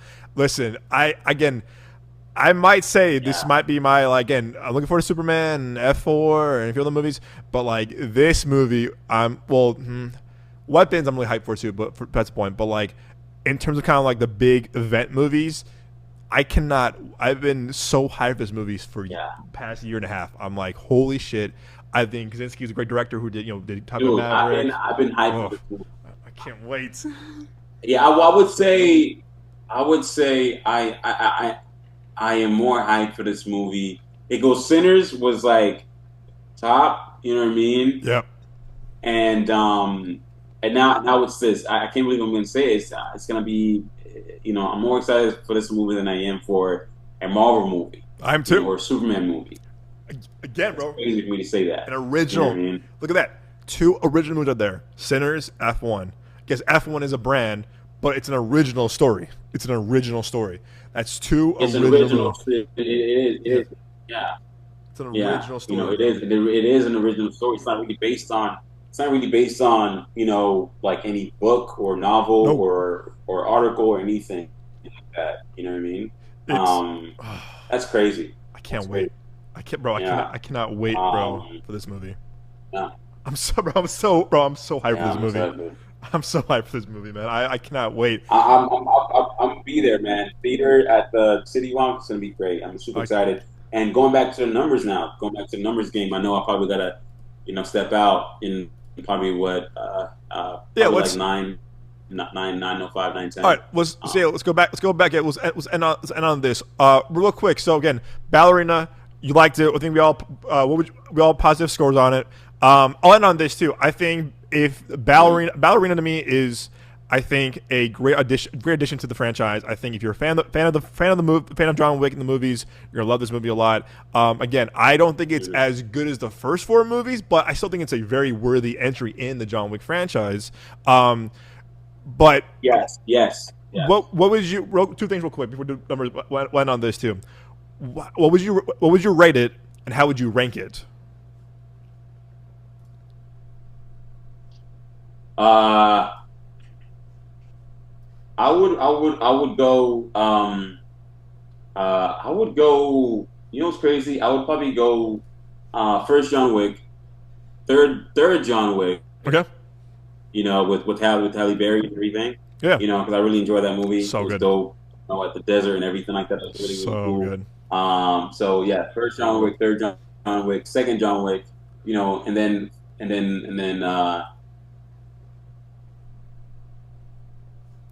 Yeah, and I feel like Ballerina in the fourth one is kind of tied for me. Okay. I don't know why. I don't know why. Maybe because like the third act was very explosive for me for Ballerina, and it kind of like, I don't know. I was locked in that third act. I was really locked in. Okay. But I probably I know in my heart that I'll probably enjoy the fourth one more than I did Ballerina a little bit. But that's my order. Okay. Yeah. What about you? I would go. I'm next here too. I would go. John Wick 2. John Wick 3. Yeah. John Wick 2. John Wick 3. John Wick 4. The first John Wick, and then Ballerina at the bottom. But again, I'm not saying this one's bad, whatever. To me, John Wick 2, 4, and 3 are all 10s in my eyes. John Wick, first one is a 9, and Ballerina is like an 8 to me. So like they're all like phenomenal movies. Like I love all these movies, but just preference whatever.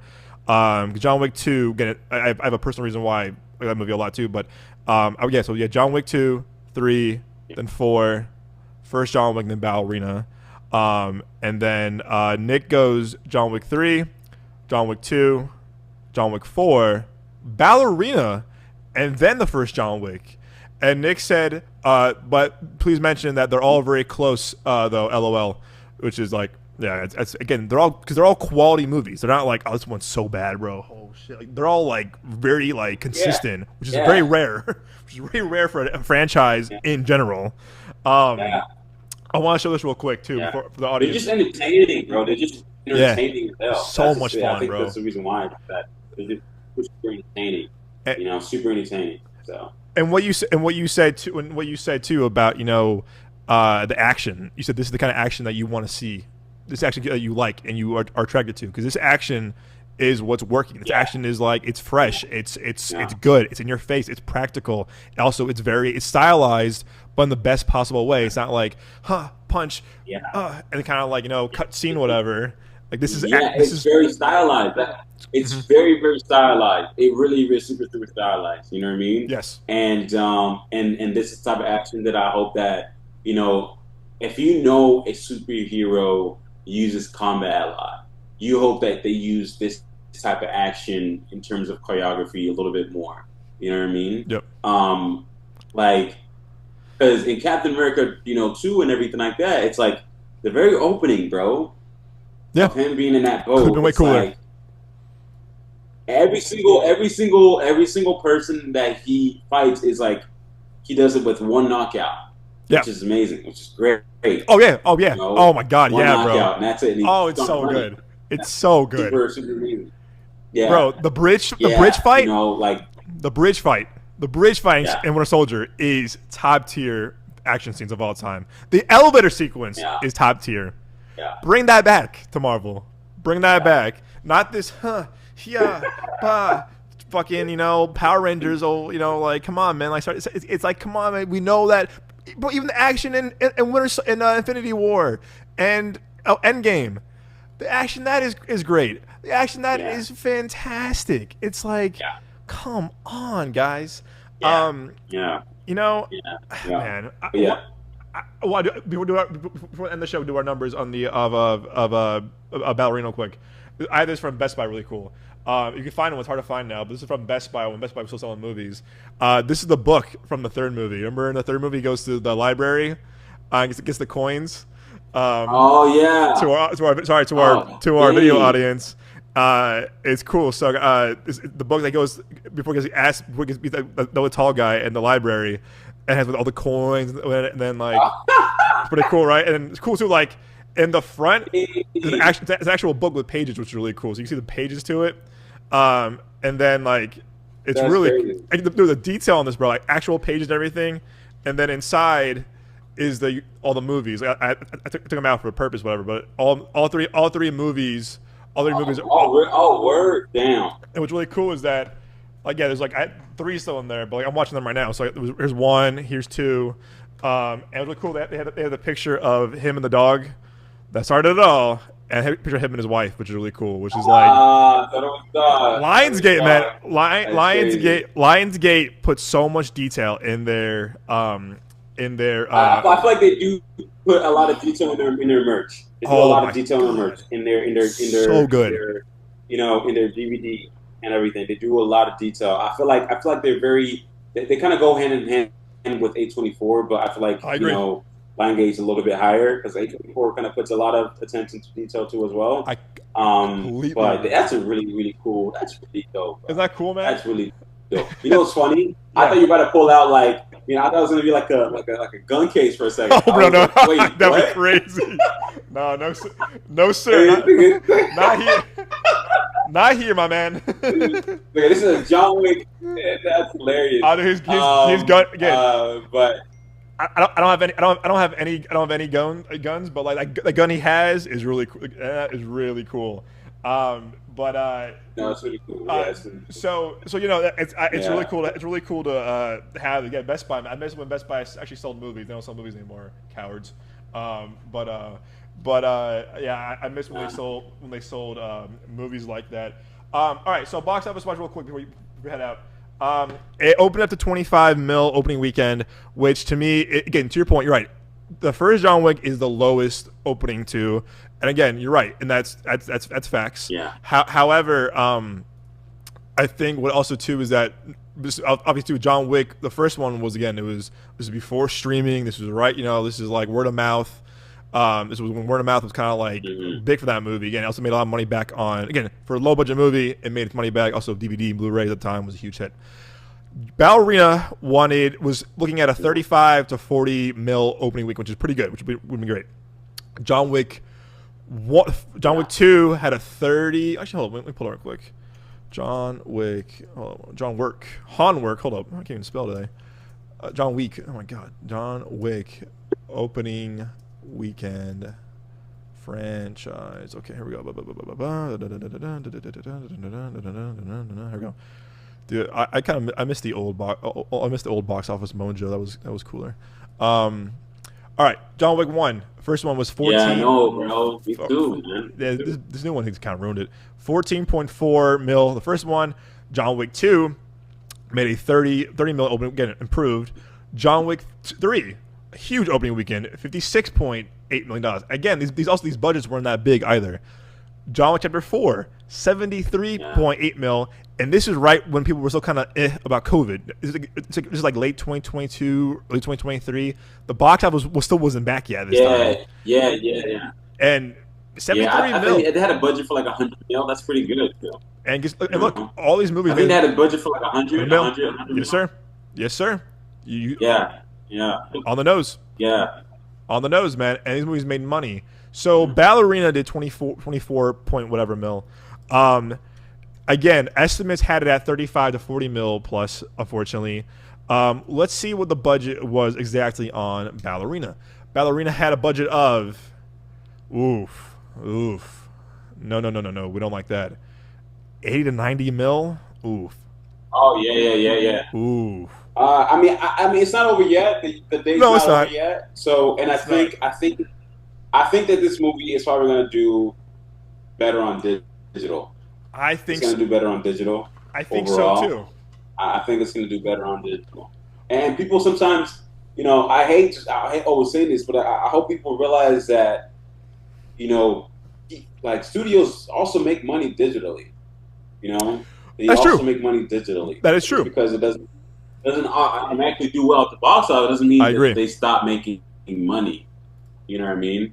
And because it goes from theaters and then it goes to digital, and then streaming at the end if they Yep. decide to do that. But and then of course they got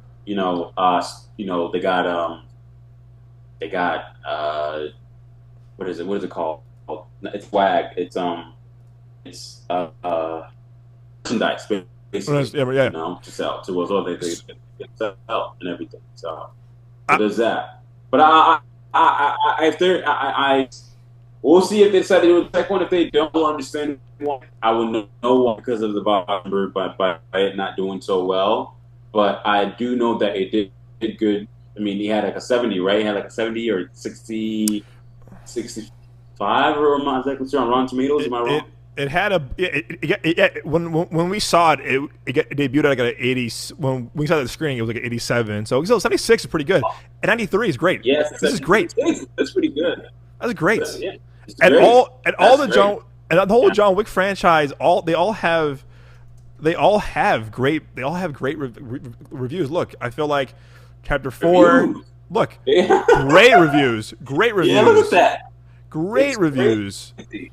I think like going back to what we said is like it's because these movies are just entertaining. Top it's quality. Like they know what they are. Yeah, You know what I mean? they're well aware. They're well You aware. go into a movie and you know what you are. Critics in general are gonna rate you based on what you are, not Absolutely. what you're trying to be. Exactly. Exactly. And I don't know if that made any sense. It makes plenty of sense. It makes plenty of Yeah. sense. Yeah.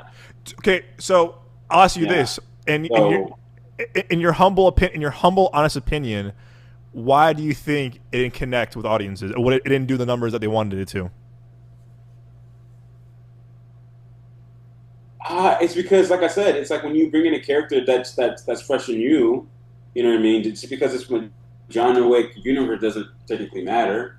You know what I mean? Just like in Marvel right now, what they're struggling on. Just because it's in a Marvel, because it has a Marvel brand on, it doesn't mean it's gonna like completely succeed in general. Right. Just like with Thunderbolts, right? So I think this is where we have issues with Ballerina, right? She's a new character, that's up and coming, and they didn't make. I mean, a lot of audience didn't exactly go and watch because it wasn't a John Wick storyline that we're following. It's a new character we're following. That's pretty much it. And that wasn't gonna happen. So and that's pretty much it. Even though like we enjoyed it as audiences, a lot of people enjoyed it. That doesn't mean that everybody else knows about it too as well. And number two, Yeah. I would say it's probably like a good excuse is that this summer, man, it's huge, It's packed. bro. There's like a new movie every single week. It's packed. There's a new movie every single week, right? If this movie had decided to come out in the spring instead, I think it would have done numbers. I think it would have done numbers for sure. I think it would have at so least too. go up to like 100 to like 120. You know what I mean? I think so If it too. would have like opened up with in April with Captain America, Brave New World, I feel like it would have definitely hit its numbers. Yeah. But Yeah. That's a good point too. It's summertime, bro. It is summertime. There's a new movie every single week. Bro. Every single week. Because what worries me too is that Lilo and Stitch in its third week, a remake did better. And I'm like, so it's like, and Yeah, 3,400 it's a kids movie, bro. It's kids movie, Kids, like families. You know, family, man, family, bro. It's like those make money. They do good repeat businesses. yeah, You no, that's true. know, it's not even word of mouth. It's not even that it's word of mouth, bro. It's Yeah, just repeat business. Families that just want to go back and take, so that their kids can go back and see the movie because they want to go see the movie again. let You know what I mean? I That's just it. completely agree. Why Minecraft did so well too. This is why I thought of the entire week when I heard this. I was like, this is so true. Do you know what Ballerina is? It is now again. I think it's a better quality movie. Ballerina is the Bourne Legacy movie that had Jeremy Renner in it. Think about it, because Yeah, because probably. Bourne Legacy came out and people said no, thank you, except for my dad. My dad loves this movie. I haven't met too many people that actually enjoyed this movie. I thought it was kind of personally, as a huge fan of the Bourne franchise. But when Bourne Legacy came out, Yeah. the box office was okay. It wasn't great, but compared to let's go back real quick. I mean, I wish it was easier box office mojo. Damn it. This is on the numbers, guys. Sorry. I haven't seen the Born Legacy. Sad to say, and I'm sorry Okay. for everybody to hear me say that. Oh no. Oh man, you're one of the few people who haven't seen it. Oh no. I'm kidding. Opening weekend was 38 mil. Okay, sure, but also PG-13. End of summer. This was post of First Avengers, Men in Black 3. This was post Dark Knight Rises. Also a packed summer. Spider-Man 1. This is like middle to end of summertime. So 38 mil, 38.1 mil, pretty good. But if you go to the Bourne franchise box office, you're gonna see that being the lowest of the franchise. Let me see. Hold up. Okay, the numbers. Let's see, because I feel like even the last Matt Damon Bourne movie that wasn't well received made a shit ton of money. Here we go. Bourne Identity. To your point about the John Wick for John Wick movie, yes, 27 mil. What's the Bourne franchise? But look, Bourne Supremacy, second one, 52.5 mil. Huge jump. Again, like John Wick 2. Bourne Ultimatum. Look at that. Another jump. Or almost 70 mil. Everyone loves Ultimatum. That's huge. Bourne Legacy. 38 mil opening weekend. But look. You bring back your main star in the franchise with Matt Damon. And again, that movie was not well received. I personally am a fan of that movie. People don't like it. I think it's a lot of fun, if you ask me. Not as good as the first three, but I think it's a lot of fun, if you ask me still. Look at that. $59.2 million. I think what Ballerina is, it's kind of like, it's to your point too about Thunderbolts and Captain America. How do you sell this movie without, again, even though the main star of this franchise is in John Wick, it still wasn't enough to sell this movie, unfortunately. The marketing, okay, so... No, it's at the end of the show, but this is what Screen Rant has, real quick. 6 reasons why it flopped. Release days, I don't really agree. Yeah, it's been in the works for a couple of years, but I don't really agree with that personally. I think the delay actually helped it. I think it's a release delay. No, I don't think so. No. I don't think it's a release delay at all. I think it's just, I think it's just that it's just like in summer in general, releasing it during the summer. I feel like they could have moved it to even the fall, even the fall, they could have moved it to the fall. But I do not think it's because of release delays at all. Yeah, I'm with you on that. 5, hold up. Lionsgate did not show faith in the film. I disagree with that. I was seeing a lot of ads for it. I heard about this. Okay, I'm gonna be real. I heard other podcasts say they were only allowed to talk about the movie if it was positive. We didn't have that. We did not have that. We had you can post. I heard some. I think Double Toasted. My podcast talked about this. Was that like they were told that you can only post spoiler free positive reactions. We were not told that personally. Or I don't remember being told that personally. I don't. But we were allowed to do social posts that night. I remember that after we saw the movie. But the embargo was kind of late. It was like Wednesday. As kind of, I mean, if most of the time inside of baseball, for us reviewers, critics, whatever, if the embargo is early enough, say a movie's coming out on Friday or tomorrow, right, and the embargo lifted like a week ago or early that week, that's always a good sign of confidence that hey, the studio believes in the movie. It's a good sign. If the embargo doesn't lift till after the movie comes out, never a good sign. Or the embargo lifts like the morning of, never a good sign for the most part. And if there's no screening for us, never a good sign. The movie's ass. But again, the embargo was kind of late for this movie because, again, it was well received at our screening. I mean, people were going crazy for it. So that was kind of kind of surprising. Did you watch this show, by the way? I haven't. No, I have not. No, I don't have Peacock. Yeah, neither do I. Yeah, but I heard some good news about it, and but if somebody told me you can definitely go and see this, I'll probably check it out. But nobody has told me go and see this. So that's what I heard too is that Chad said on a record that like they were approached by Peacock about, hey, we're gonna make the show, whatever. We want your input, and apparently like. Chad and Keanu gave them thoughts, and they said, "Cool, thanks," and then they didn't take any of the notes. Like they asked Chad and Keanu for their thoughts and opinions. They said, "Yeah, bro, thanks." Like, and they said, "We good."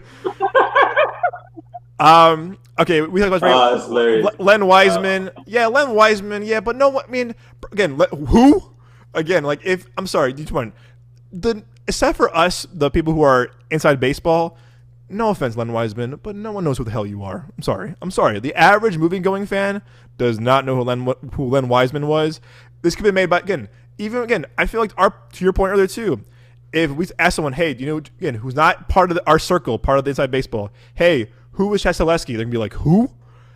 So I don't think it mattered who made the movie.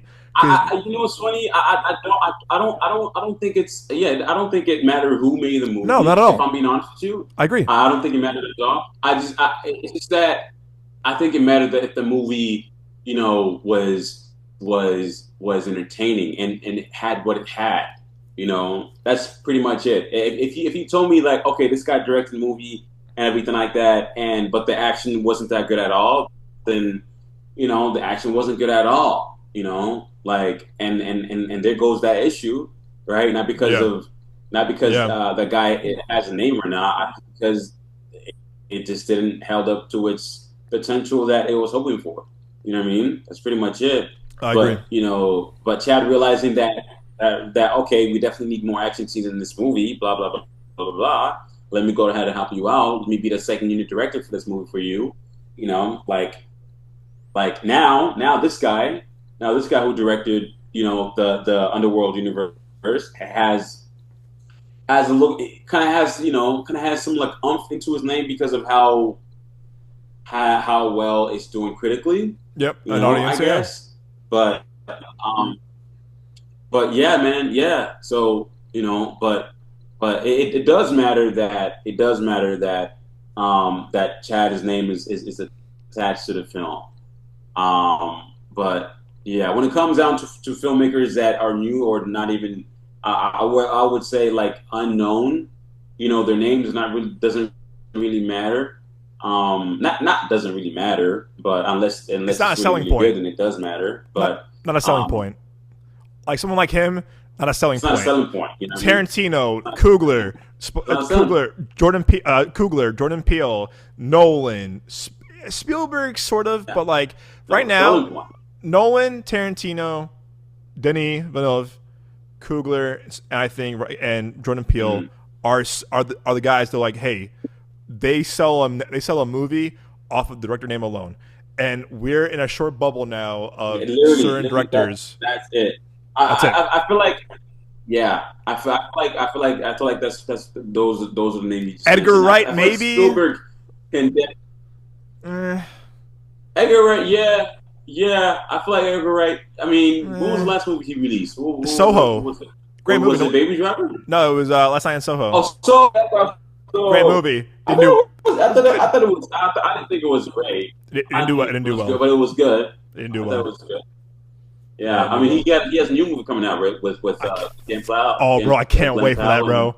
Oh my God, bro. Coleman Domingo, Josh Brolin, Glenn Powell, bro.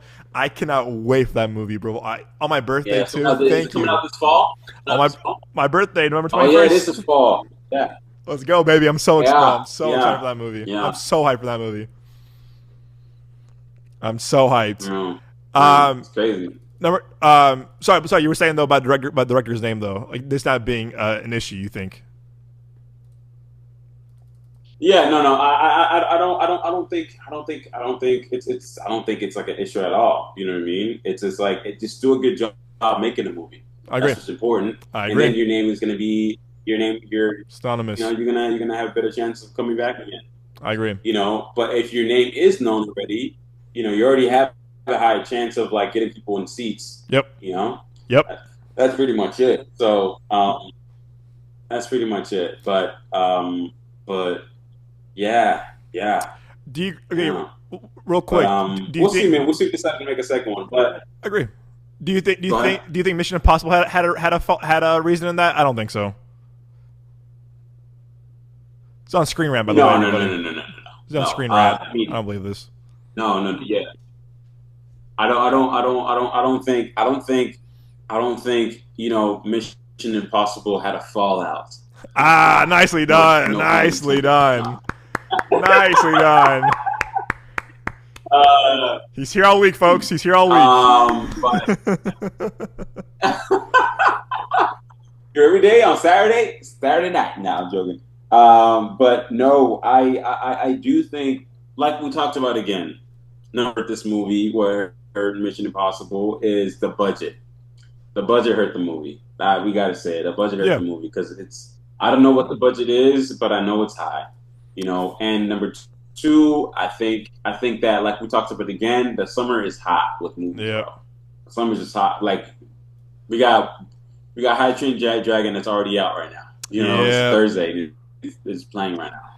So I think that might be the reason, but I know it's going to at least hit 500 to like 560. That's not great, but I know it's going to do good digitally, and I think that franchise does need a break.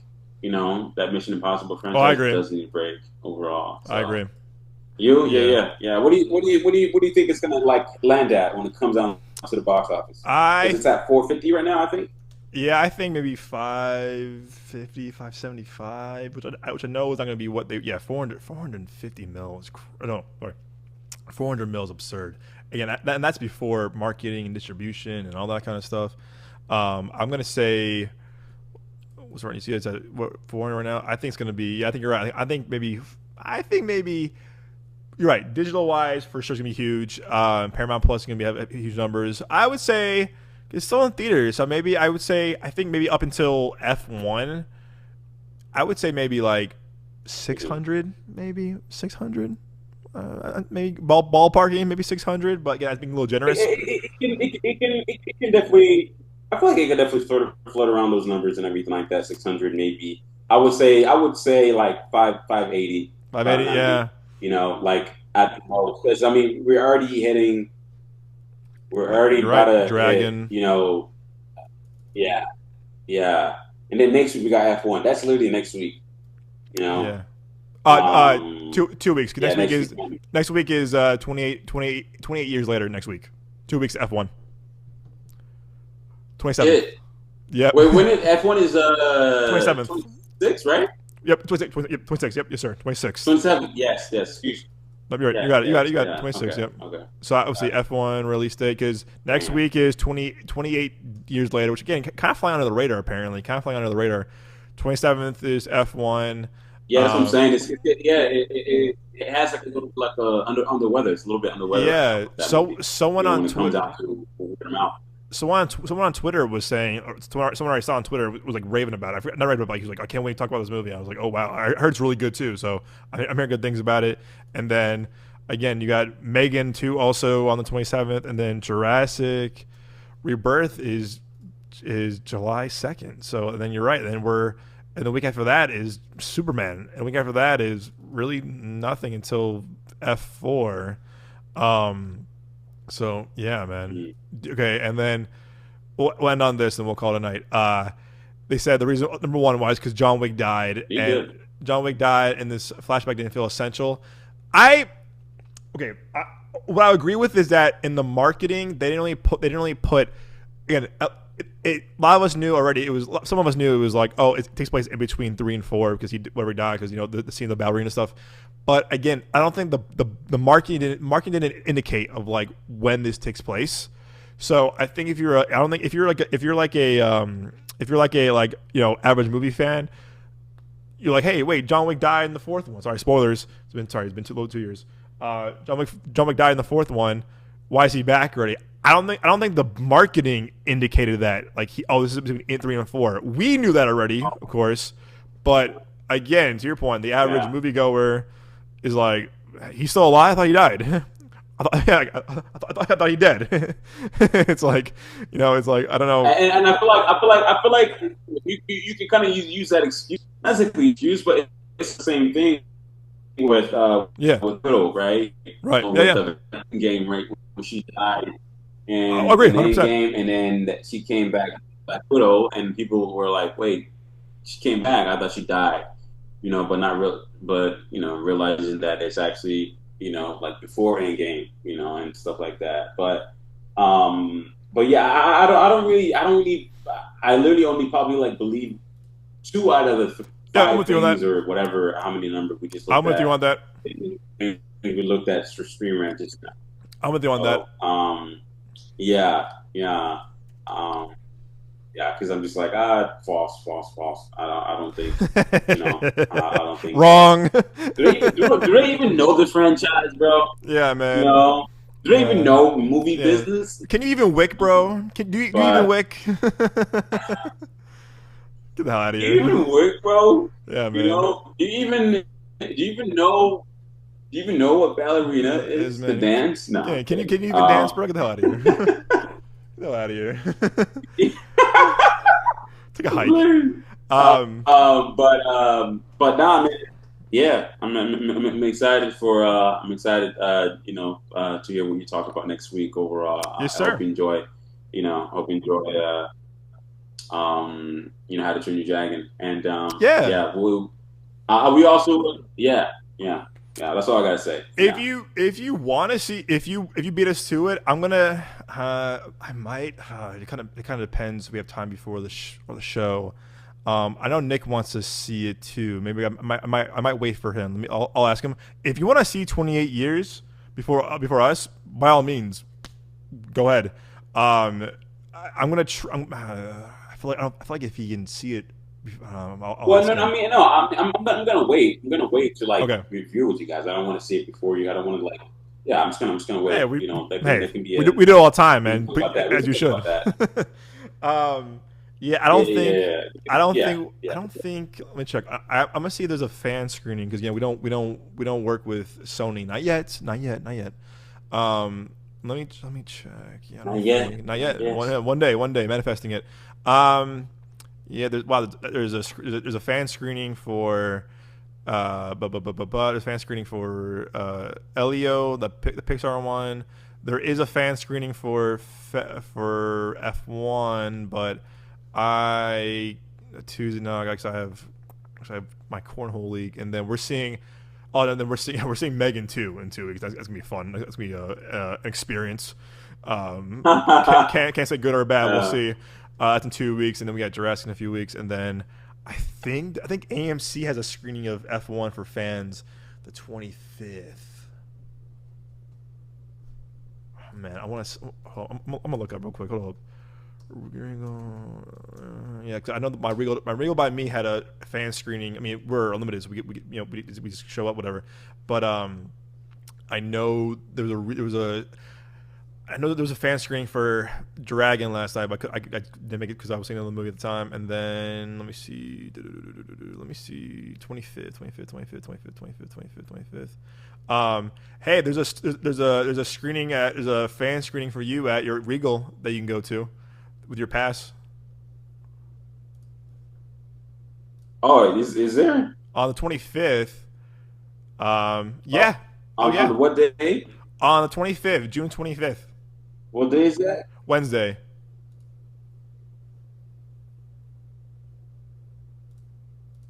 Oh wow, there's plenty of seats too. Wait.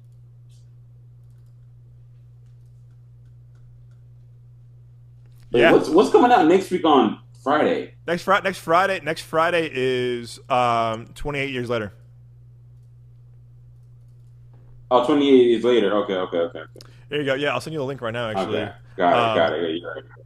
Where are you at? Yeah, no. I mean, I have it on my phone. I have All a thing on my phone. right. If you want to see if you Yeah. want to see F1, if you want to see F1 on that screening at your again, because it's part of you use your Regal app to it. I'm gonna try to see it on that because the AMC by No. I'm gonna go. I'm gonna go see it on IMAX. I'm most likely gonna go see it on IMAX. Okay. I gotta see it on IMAX. I gotta see that joint on IMAX. Yeah, of course. I mean, we do have a premium screen. We literally have a premium screen. I mean, and that, like, you know, what's crazy? Like they're turning that premium screen in my theater, Regal theater, into the IMAX theater. Yeah. It's hell yeah, they are. It says, like, the theater screen, the premium screen right now is literally just as big as, you know, like, I mean, it's a pretty big screen, man. It's like what, like 70 foot, like 70, like. Oh, it's massive. Yeah. 75 foot. You know, it's pretty massive, but it's you know, they're trying to turn it into like an 80. It's gonna be a 90-foot screen. It's gonna be ours. That theater. It's gonna be ours by the time it's filled. Hell yeah. You know, so but yeah, I'm gonna go see an IMAX. You know, and everything first, and then we can kind of go from there. Cool. So sounds good. Yeah. All right, my boy. Where can our lovely audience find you at home? Hey, you know, I mean, you can find me first. You can find me at directed by Moses Lawi. You can find me there, which is my website. You can find me on Instagram at MosesLawi _. You can you can also find me on Midway Avenue Productions website too as well. You know, in their link in their bio with all the information that include, you know, articles and everything like that about me. And of course, you can never miss me here at your, you know, the Genre of Your Life podcast. Nicely done, man. You are the best at these, man. You beat all of us when it comes to these farewells. No. You know, it's funny. I feel like Nick is definitely like he's definitely, you know, he's definitely better than me a little bit. You know, I'm gonna give him that. You know, he's just a little bit better than me. Yeah. Nick, where you go? He goes, you can find me right here in your heart, which that definitely wins. right here, your heart. Yeah, it never gets old. No, my favorite still. Yours, like, you find me at your mom's house. That always makes me laugh. Hey, I said that once. I said that once only. That made me laugh so hard. Oh my god, bro! That made me laugh so hard. That and yeah, good movie, solid movie. I give it an F, and you go an F. Yo, I was really shocked. It was so. I was funny. really just I was like, what? Yeah. Am I being punked? No. It was so funny. Am I being punked? Because we all started laughing because Joel was still on the show at the time too. We were all laughing. That was so funny. Yeah. You can find me additionally here at Genre of Life podcast with this amazing man right here and the other amazing co-host, Mr. Nick Johnson. You can find me also on Instagram at TheYoungJones. My personal page. You can find me on Twitter or X at Capri_Sun, Capri_Sun, SON. Again, you can find the show socials, all one word, at The Web New Productions, whether you're on Instagram, TikTok, and YouTube. Again, we're trying to grow the YouTube out a lot this summer too, so look out for that. And also our Instagram still. You find all our kind of reactions, stuff like that there, and more things what we're up to, of course. Again, go to our link tree, man. Go, everyone, please. Everybody, like, these guys do some amazing work. Whether it's Nick's article, Mo's article, you can find both of them the award-winning short films, which are amazing. You can find again all our stuff there. Again, these articles, whatever, these boys did an amazing job. Look at Moses' amazing website he put so much time into. And again, you guys, you can find us on your favorite podcast platform. Again, on YouTube, the video show. Hope you're having an amazing summer so far. Go to the movies, guys. Go to the movies, please. Get a big icy, get a big popcorn, get some candy or whatever, cool off in the AC, man. Nice chairs or whatever. Whether it's IMAX, Dolby, regular, doesn't matter, 40X.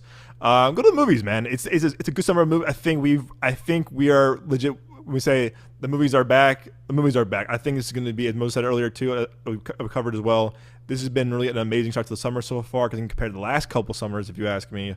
So go to the movies. It's the summer movie season. It's one of our favorites to cover, and we love going to the movies, of course. That's why we have the show. But again, go enjoy yourself. Treat yourself, as they say on Parks and Rec. But guys, thank you so much for joining this week's show. If you're new to the show, welcome. If you're returning, welcome back, and we hope to see you guys next week. But more importantly, of course, we will see you guys at the movies.